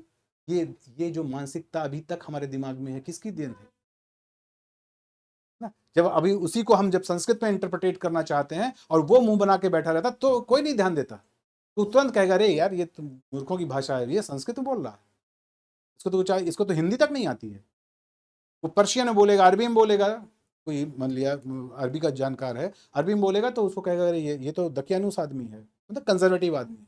वो अंग्रेजी में बोलेगा, चाहे वो गालियां ही दे रहा हो, वो बड़ा ऊपर चला जाएगा। तो ये चीज चली आ रही है हमारे 200 सालों से, जैसे मैं कल ने किया। तो आजादी के बाद भी कोई ऐसा नहीं कि सूरत बहुत बदल गई। इस सरकार ने थोड़ी कोशिश की है, क्योंकि आप देखते हैं कि प्रधानमंत्री कहीं भी जाते हैं वो हिंदी में बोलते हैं, तुमको समझना समझो, नहीं समझना मत समझो। अभी आपने देखा ना, जैसे कोई जापानी आता है, कोई चाइनीज आता है, वो कभी अंग्रेजी बोलता है? कभी नहीं बोलता। चाइनीज प्रेसिडेंट यहाँ आते हैं, हमेशा अपने चाइनीज में बोलेंगे, इंटरप्रेटेटर अपना इंटरप्रेटेट करता रहे। पुतिन आता है, कभी अंग्रेजी नहीं बोलता। हिंदी नहीं बोलते भाई, रशियन बोलेंगे, हिंदी क्यों बोलेंगे, उनको हिंदी क्या आती है ना? मतलब जर्मन, कोई भी जर्मन कभी आपको जर्मन के अलावा, जर्मनी के अलावा, जर्मन के अलावा कोई दूसरी भाषा नहीं बोले, जानता रहेगा अंग्रेजी लेकिन बोलेगा नहीं। अरे औरों को छोड़ो, अपने यहाँ भी देख लो, एक बंगाली चाहे जितना पारंगत हो अंग्रेजी में, हिंदी में, लेकिन दूसरे बंगाली से किस में बात करेगा? बांग्ला में ही बात करेगा। ये है अपनी भाषा का प्राइड। जब हमको अपनी भाषा पर, अपनी जाति पर, अपने धर्म पर गर्व होता है, अपनी संस्कृति पर गर्व होता है, तो हम नकल नहीं करते। लेकिन जब गर्व नहीं होता, जैसे नहीं, कभी आप देखिए, मान लेते हैं कि आपके कुछ ऐसे संस्कार हैं कि आप किसी बड़े को देखते हैं तो आप झुक कर प्रणाम कर लेते हैं या पैर छू लेते हैं ना, लेकिन कहीं अच्छी ऐसी जगह पर हो जहां पर सब अंग्रेज हों तथाकथित, वो आप पैर छूने लगे तो सब लोग देखने लगेंगे ना, देखते रहें। हमारा संस्कार कहता है कि हमको पैर छूना है तो छूना है, बात खत्म हो गई। तुम हाथ मिलाते रहो, गले मिलते रहो, हमें क्या फर्क पड़ता है भाई? लेकिन ये कब होगा? जब आपको अपने संस्कार पर गर्व होगा। नहीं तो कभी कभी देखिए ना, वो फिल्म उल्म देखते होंगे, हो सकता है वास्तव में ऐसा होता हो कि वो माता पिता कहीं गांव से आए और बच्चों की वो सर्किल कुछ ऐसी है हाई लेवल की, तो बता दिया कि वो अरे नहीं ये तो हमारे काम वाली है। तो यहाँ पर आप अपने माता पिता पर गर्व नहीं कर रहे हो, तो तुम्हारा क्या हुई हो सकता है? अरे अब गर्व से कहो भाई ये हमारी माता है, उसमें पिता है, ठीक है भाई, वो कम पढ़े लिखे हैं, नहीं पढ़े लिखे हैं, गांव के हैं, लेकिन आज हम जो कुछ हैं उसका उसका आखिर वो तब वो जो आपका पोजीशन छोड़ दीजिए, आपका जो अस्तित्व है वो किसके कारण है?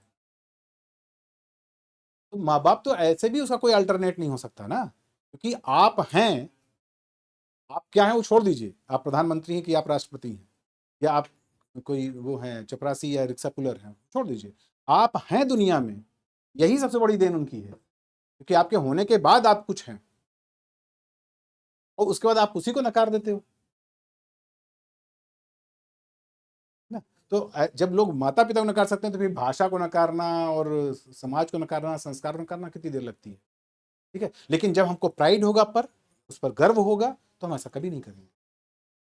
वो कैसी भी स्थिति होगी खुल के कहेंगे भाई ये हमारे पेरेंट्स हैं, और अगर किसी ने हंसा तो वहीं पे जड़ दीजिए उसको, भाई उनके ऊपर क्यों हंस, हमसे बात करो।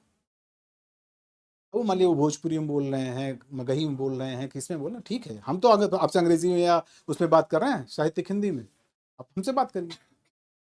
तो ये सब चीजों का फर्क पड़ता है ना। तो यहाँ पर शिक्षा का कैसा इंटरप्रिटेशन हुआ? उपनिवेशवादी, क्योंकि उपनिवेशवादी इंटरप्रिटेशन मतलब ये हुआ कि वहां पर वो चाह रहे थे कि हमको क्या मिल जाए, क्लर्क मिल जाए। इसीलिए आज भी इस शिक्षा से पढ़े हुए लोग क्या पढ़ते हैं जनरली, आज वो आपको तीसरी चौथी वाली श्रेणी की नौकरी मिलती है ना, दूसरी तो बहुत मुश्किल से पहुंच जाते हैं, और पहली श्रेणी वाली तो संभव ही नहीं बिना अंग्रेजी। अगर मान लेते हैं आप हिंदी मीडियम से क्वालिफाई भी कर जाते हो तो वहां पर आपको अंग्रेजी बना दिया जाएगा। तो देखते हैं ना हिंदी मीडियम वाले आईएएस क्वालिफाई कर जाते हैं, ऐसा नहीं है कि आईएएस नहीं बन जाते हैं, लेकिन उनको जब सेक्रेटरी से बात करनी होती है, उनको जब सुप्रीम कोर्ट में कोई अर्जी देनी होती है, उनको जब बड़े मंत्रियों से बात करनी होती है, वो अंतर्राष्ट्रीय लेवल पर बात करनी होती है, किससे करते हैं? जैसे हमारे विदेश मंत्री हैं भाई, वो थे तो आईएफएस से ही ना, इंडियन फॉरेन सर्विस के थे।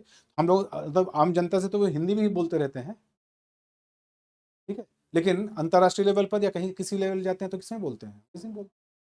प्रधानमंत्री की बात अलग है भाई, क्योंकि वहां पर दूसरों की वो है, गरज है, उनको उनका उनका अनुवाद करके सुनना पड़ेगा, नहीं सुनो तो ना सुनो, वो अपने आप अपना त्रिशूल चलाएगा, पता नहीं क्या सिंदूर चलाएगा, कुछ भी करने लगे, ये अलग बात है। तो इस तरह से अब आपने देखे इसकी हमने आपको दो इंटरप्रिटेशन की, एक रेलवे वाला और एक शिक्षा वाला, कि इससे उनका फायदा हो रहा है, लेकिन उसकी जगह पर वो क्या कर रहे हैं, हमें बता रहे हैं कि हम तुम्हारे फायदे के लिए कर, समझ आ गई ना बात? तो इसी तरह से जब आप हर समस्या को देखना शुरू करें, हर इवेंट की एनालिसिस करना शुरू करेंगे, तो आपके पास एक विजन आएगा कि अंग्रेजों ने ये पॉलिसी किस तरह से अपनाई और उसका जो उसकी व्याख्या वो किस तरह से की, और आज भी उसको किस तरह से बोला जाता है और किस तरह से किया जाता है। तो आज की चीजों को आप उस इतिहास से समझ पाएंगे। लक्ष्य आपको आज का हालात, आज की जो हालात हैं, आज की जो परिस्थितियां हैं, आज की जो नीतियां हैं, इनको समझना है, लेकिन उसके पीछे से आईना क्या रहेगा, ये ना, और सरे आईना क्या रहेगा, करंट अफेयर, इनके साथ जोड़ना ही ये चीज।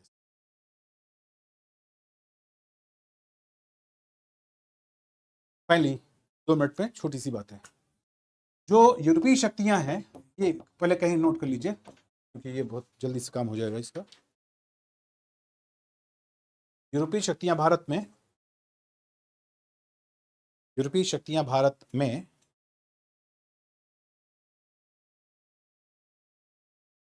15वीं से 17वीं शताब्दी के बीच, 15th to 17th, 15वीं से 17वीं शताब्दी के बीच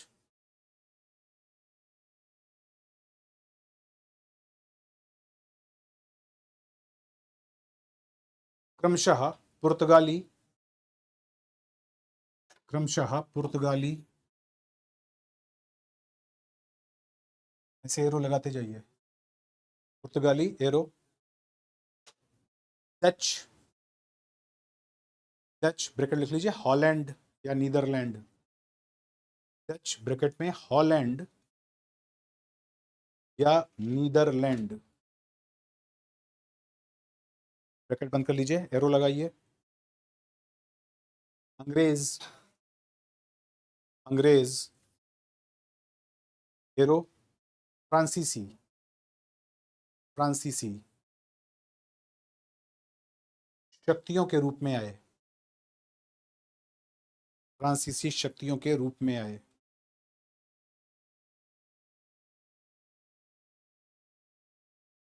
अगला पॉइंट,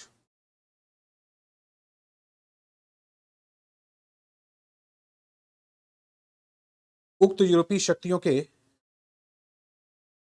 उक्त ऊपर बताई गई उक्त यूरोपीय शक्तियों के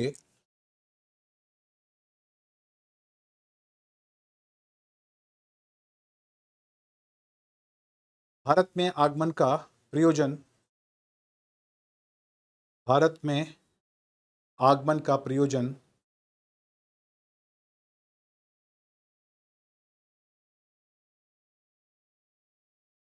व्यापारिक लाभ कमाना, व्यापारिक लाभ कमाना,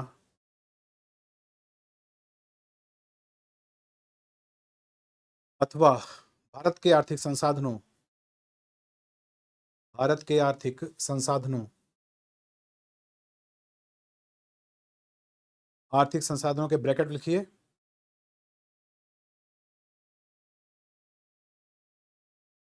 कृषि उत्पाद, कृषि उत्पाद, वन और खान के, वन और खान के उत्पाद, वन एवं खान के उत्पाद, ब्रैकेट बंद कर दीजिए, वन एवं खान के उत्पाद, उत्पाद समझते हैं ना, प्रोडक्ट, उत्पादन, हाँ। पर इस प्रकार से, इस प्रकार से प्रभाव स्थापित करना, इस प्रकार से प्रभाव स्थापित करना ताकि उसका लाभ, ताकि उसका लाभ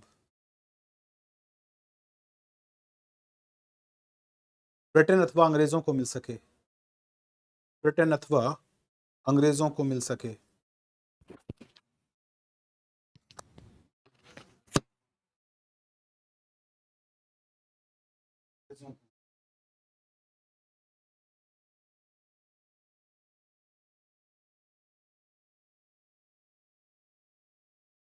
इसी प्रक्रिया को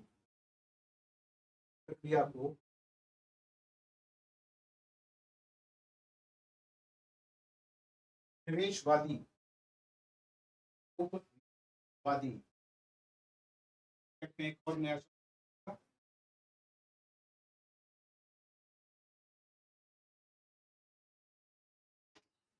निवेशवादी, औपनिवेशिक,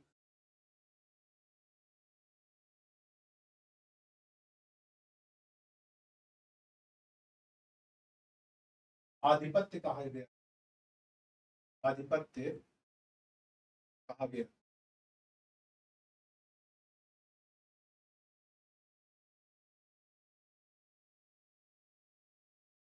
नोट,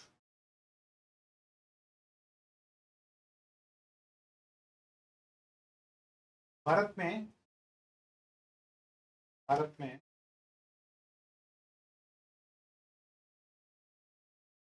सबसे पहले, सबसे पुर्तगाली,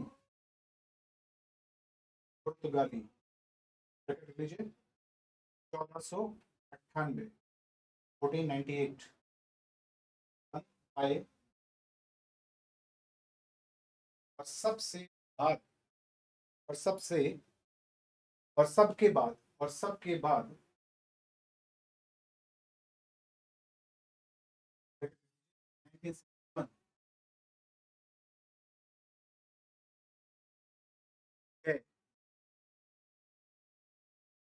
अर्थात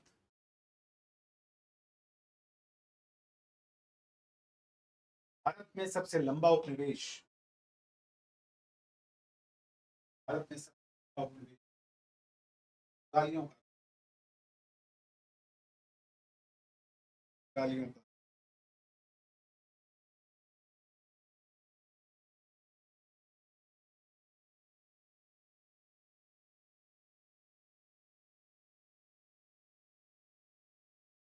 पुर्तगाली पुर्तगाली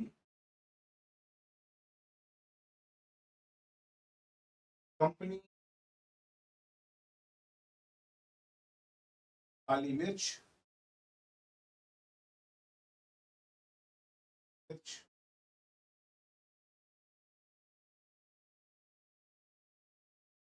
वस्त्र और पोटाश, वस्त्र और पोटाश पोटाश पोटाश पोटाश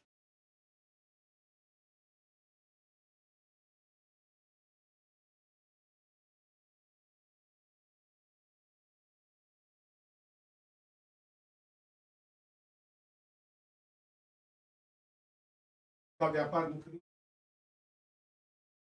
व्यापार मुख्य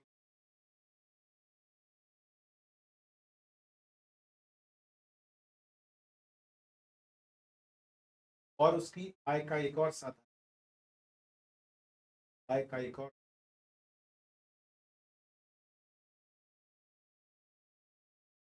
समुद्री लूटपाट भी, समुद्री पाट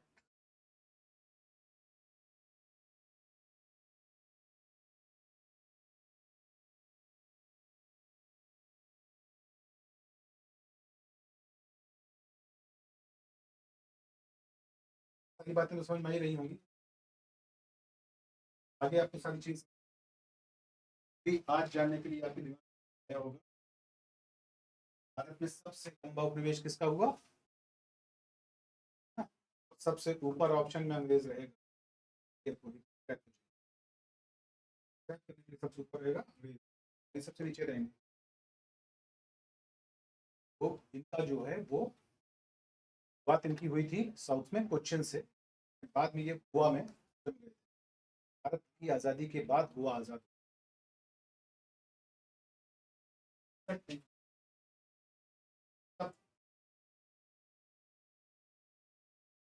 तो यहाँ पर आपके दो तरह के सवाल, तो सबसे लंबा उपनिवेश और दूसरा या फिर कहाँ था, गोवा में, या गोवा कब आजाद हुआ, तरह के सवाल। एक बड़ा बहुत कॉमन सवाल है जी, वो है कि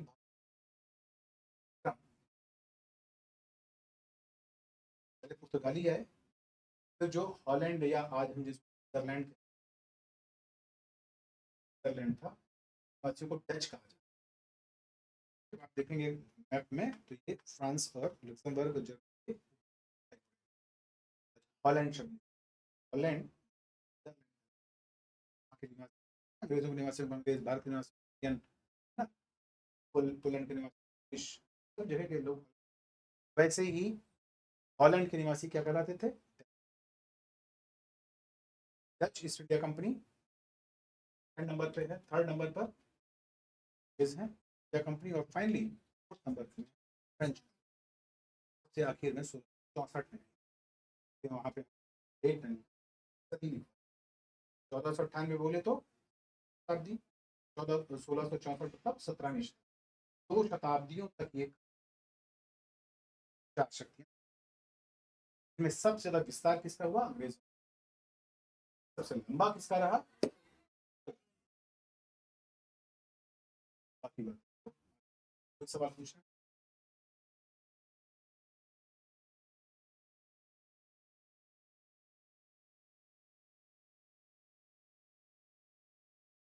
ईस्ट इंडिया कंपनी, पुर्तगाली ईस्ट इंडिया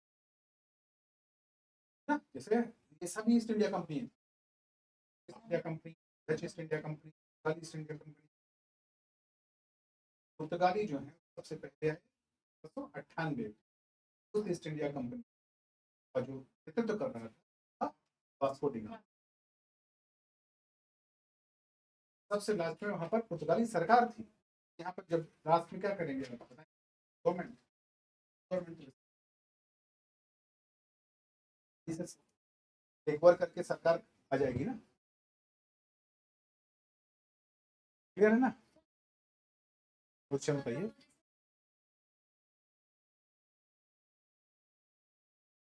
किस सेंस में? ये तो देखिए, ये सब ऑप्शन बेस्ड हो, भारतीय खोज का कोई प्रश्न ही नहीं उठता कि भारत तो अनादिकाल से दुनिया जानती है। कह रहे हैं कि आपके विकल्पों पर डिपेंड करता है ना, कि जैसे वास्को डी गामा के साथ किसको लगाएंगे, और 3 विकल्प बताइए, तब हम कहें कि सबसे पहले आया था कि नहीं आया। नॉर्मली खोज वास्को डी गामा ने, तो इस वे में पूछ रहे हैं तो की, उसमें कोई दिक्कत नहीं है। अगर इस वे में पूछ रहे हैं तो की, लेकिन भारत की खोज वास्को डी गामा ने की, ये अंग्रेजों का प्रचार था, ये वास्तव में भारतीय दृष्टिकोण नहीं है, औपनिवेशिक दृष्टिकोण। तो हमने आपसे इसलिए पूछा ऑप्शन, हमने आंसर जो है क्वेश्चन के अकॉर्डिंगली ही पूछा कि ऑप्शन बताइए तो हम बताएं, क्योंकि सिकंदर कहाँ आया था, भारत ही तो आया था, उससे पहले आया, उससे पहले, उससे 2000 साल पहले आया था है ना। तो इसलिए आप इवन क्रिश्चियनिटी में सेंट थॉमस वो फर्स्ट सेंचुरी में आए थे, आज भी वो यहीं गड़े हैं, के पास उनकी समाधि है। क्रिश्चियनिटी जो है वो फर्स्ट सेंचुरी एडी में ही, यानी जब ईसा मसीह का टाइम था, दरमियान यहाँ पर एक आ चुका था, मार्को पोलो भी भारत आया, चाइना गया। तो ये इस पर डिपेंड करेगा ना कि आपके पास विकल्प कौन से उपलब्ध है। और अगर आप ये कह रहे हैं कि भारत की खोजकर्ता सबसे पहले वास्को डी गामा ने की, तो इसका मतलब कि आप वही औपनिवेशिक विचारधारा में आप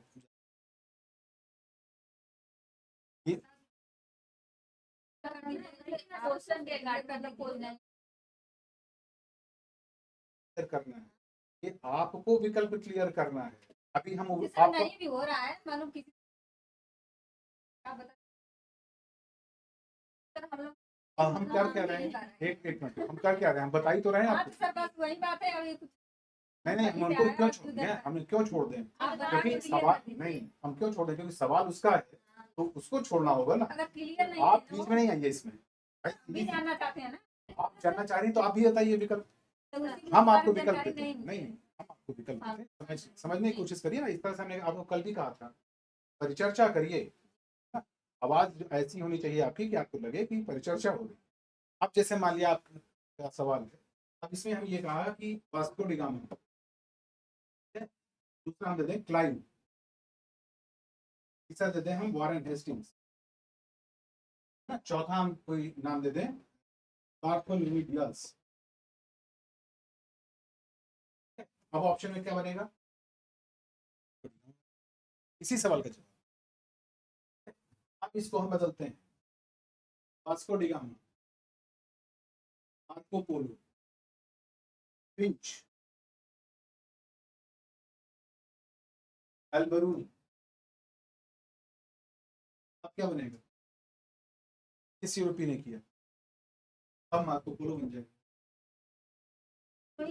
क्वेश्चन वही है, भारत का खोज करता, हाँ क्वेश्चन वही है। सबके बारे में पढ़ना होगा, यही तो समझा रहे हैं आपको, एक चीज समझा रहे हैं कि जब आप सब चीजें पढ़ेंगी तब आपको समझ आएगा। मार्को पोलो 12वीं शताब्दी में, अब 12वीं शताब्दी है कहाँ है, 15वीं शताब्दी। जी जी, अब 12वीं शताब्दी में पहले 12 होगी कि 15 होगी, तो फिर 12वीं शताब्दी में आए ना, कि आप किसी एक चीज पे रिजिड ना होइए, पहले अपना दिमाग खोलिए कि आपको जो ये पढ़ाया गया कहीं तो वहां विकल्प नहीं थे, तब ये वाले विकल्प रहेंगे।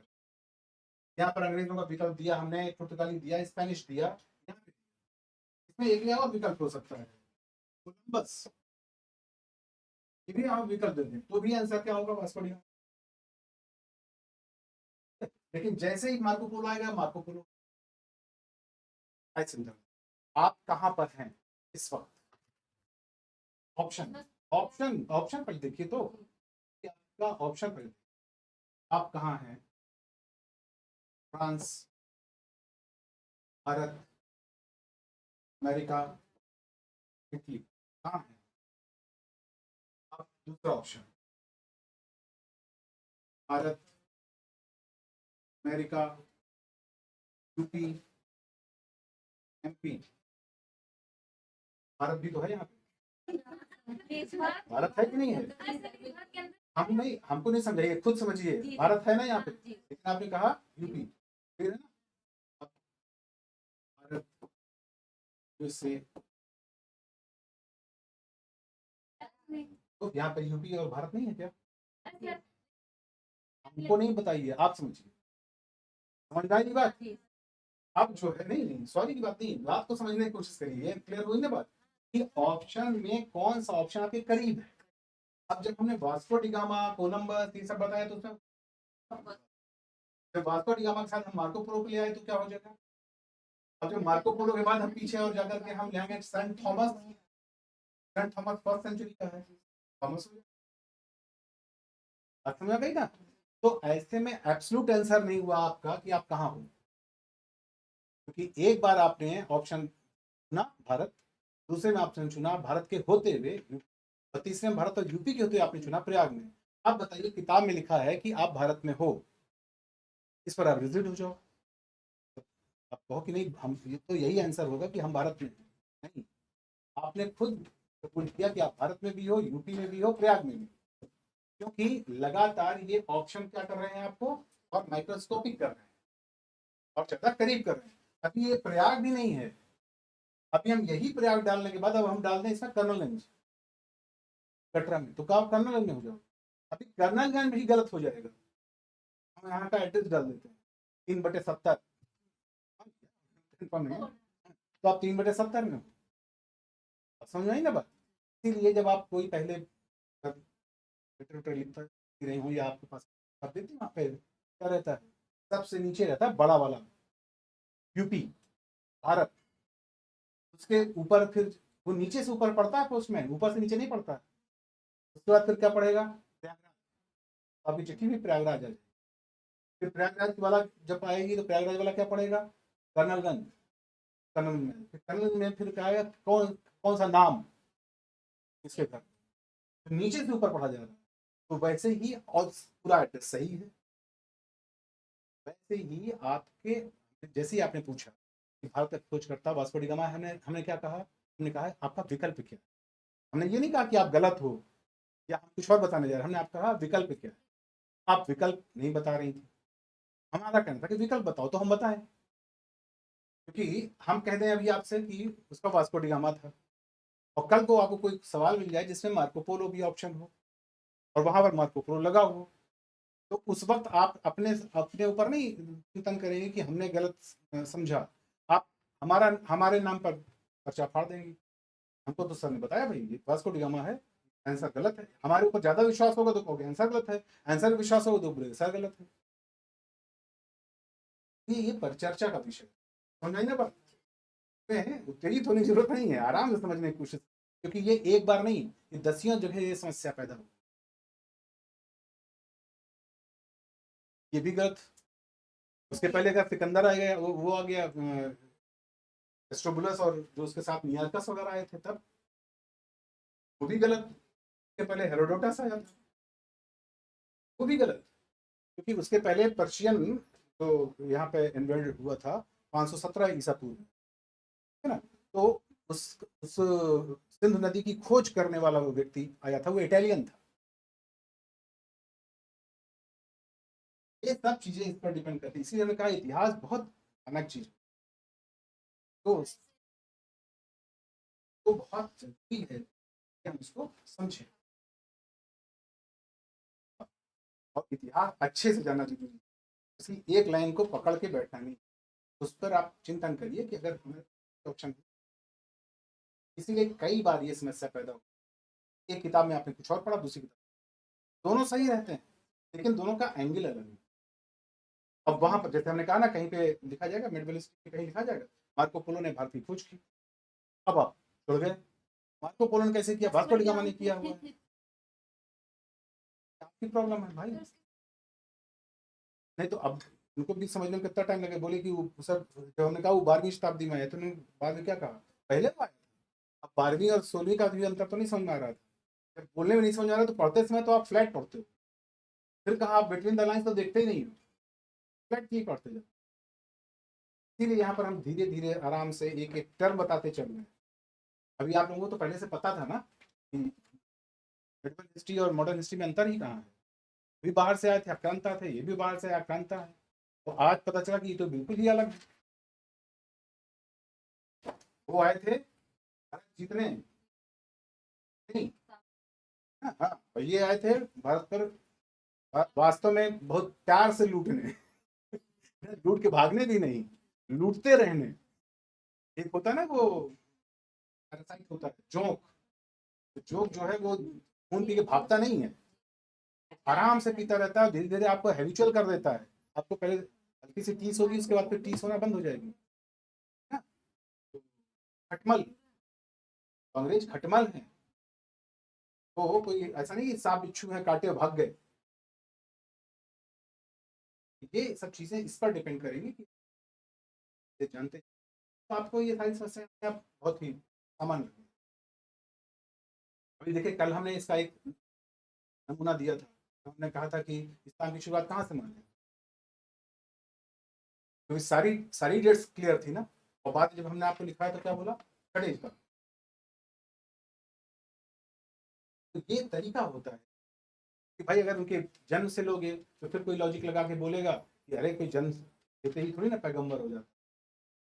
फिर उनके ज्ञान से लोगे तो ज्ञान लेते ही थोड़ी कोई बुद्ध हो जाता। बुद्ध तो हो गए, लेकिन बुद्ध ने प्रचार कहाँ किया।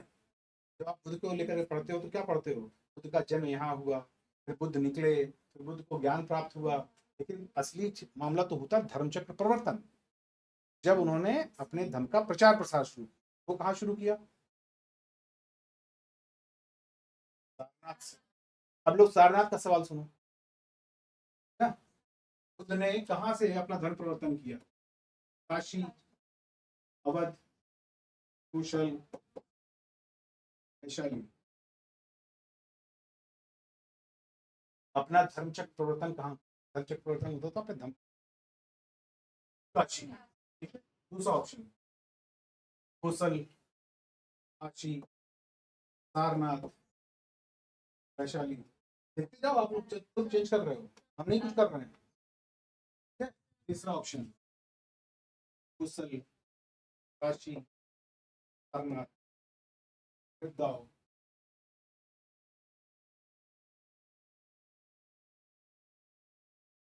कहाँ से धर्मचक्र प्रवर्तन, वृंदावन से। क्योंकि काशी वो एक प्रांत था। आज भी सुनो, काशी एक जिला है, का एक हिस्सा सारनाथ है। और कभी आप सारनाथ गए हो, जब सारनाथ गए होगे तो सारनाथ में पहाड़ के अंदर घुसने के बाद एक पर्टिकुलर जगह है, वहां पर हिरण वगैरह रहते थे ना।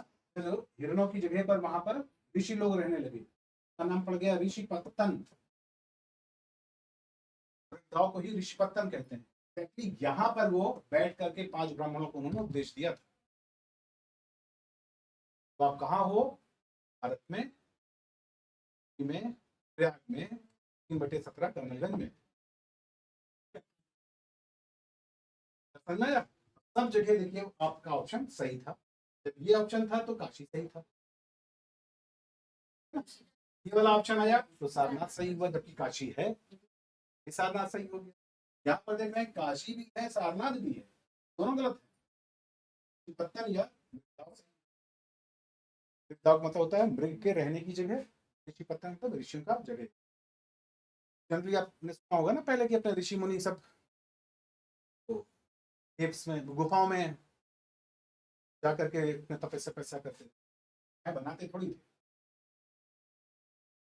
क्योंकि तो दिक्कत यही है ना, क्या बनाया उसको कब्जा कर लो। गुफा में तो कब्जा कर नहीं सकते, मृगों की कब्जा किया तो गाँव का रहने लोग रहने लगे तो ऋषि पत्तन हो गया।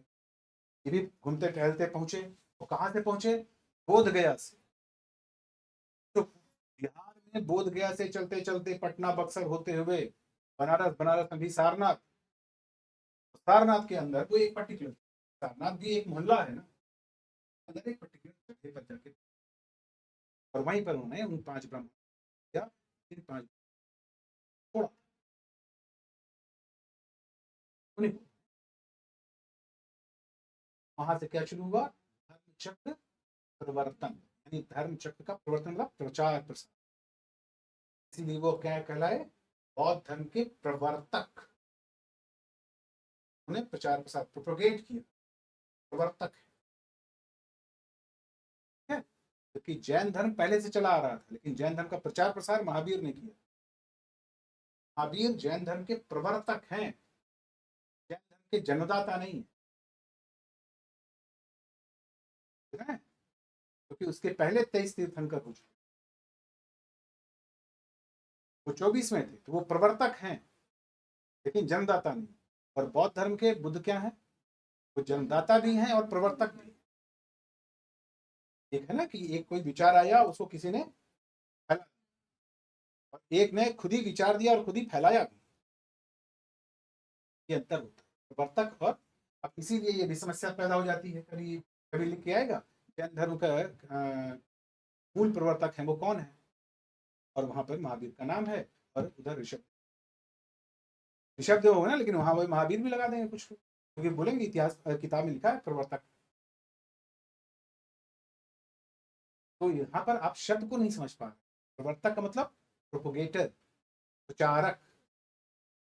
तो आपकी बात हो और प्रचार कोई दूसरा करे तो हो सकता कि नहीं हो सकता? जो प्रचार करेगा वो प्रचारक है, लेकिन वो वास्तव में उस विचार का जन्मदाता नहीं। और एक चीज ऐसी भी हो सकती है, हमारा विचार है, हम ही ने प्रचार भी कर लिया, तो काम हमारा।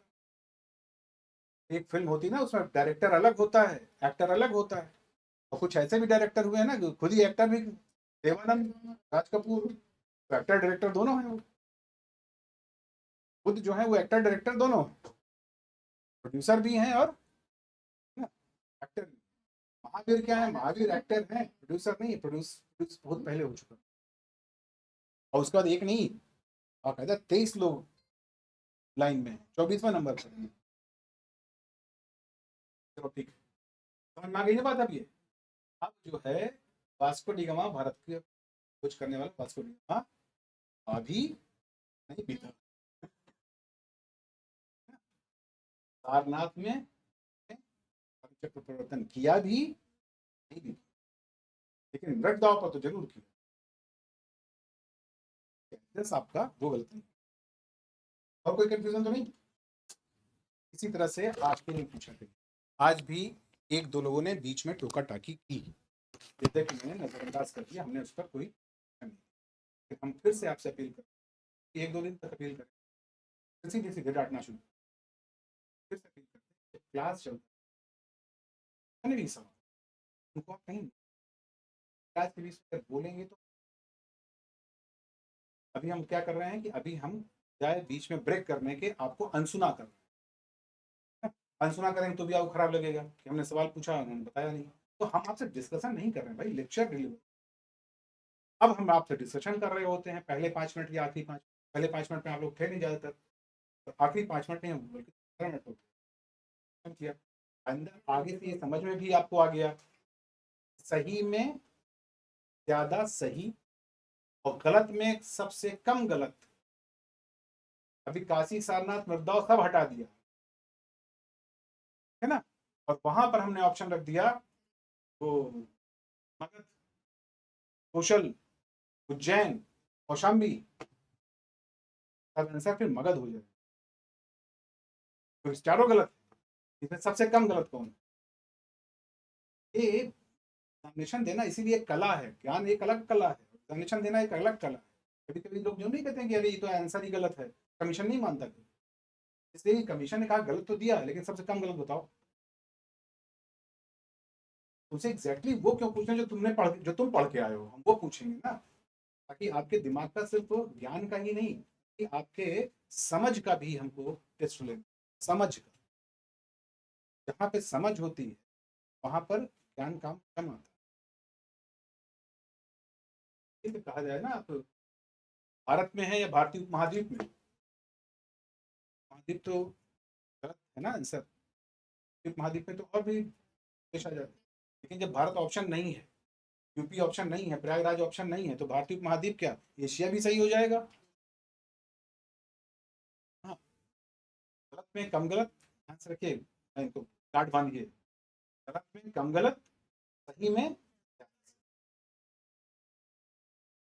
इस तरीके से आंसर लगाए।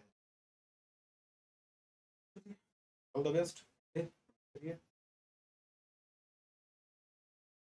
हाँ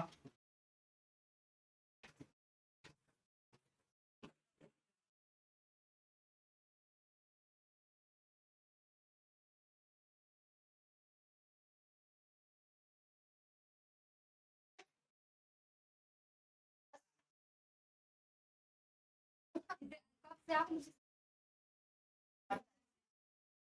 नहीं पहले क्लास में आए ना नहीं आज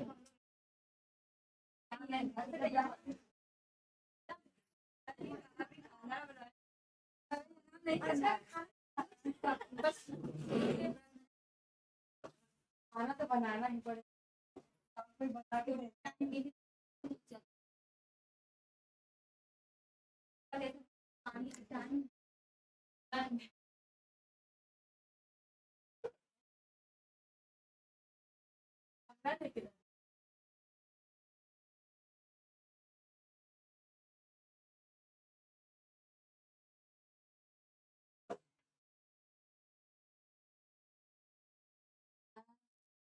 तो बंद कर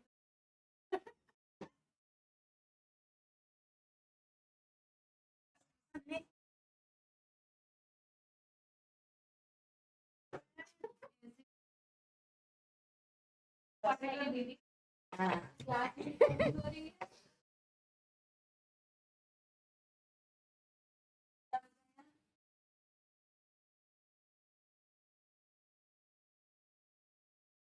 हमारा दिमाग किसे जाएगा बता जल्दी से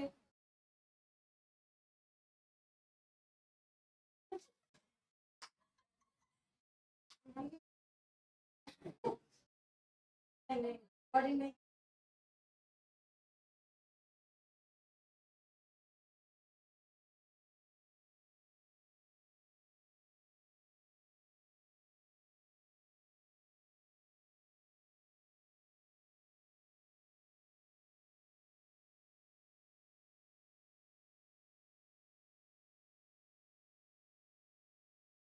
क्या है आज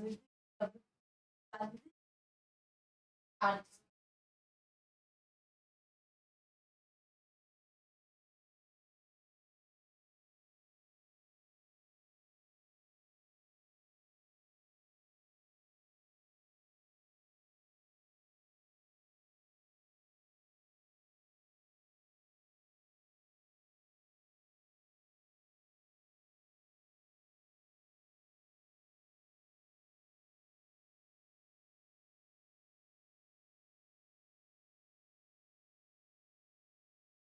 क्या है कौन सा पढ़ाई ये क्या है तो अंग्रेजी में क्या किया आपको बात किया क्या किया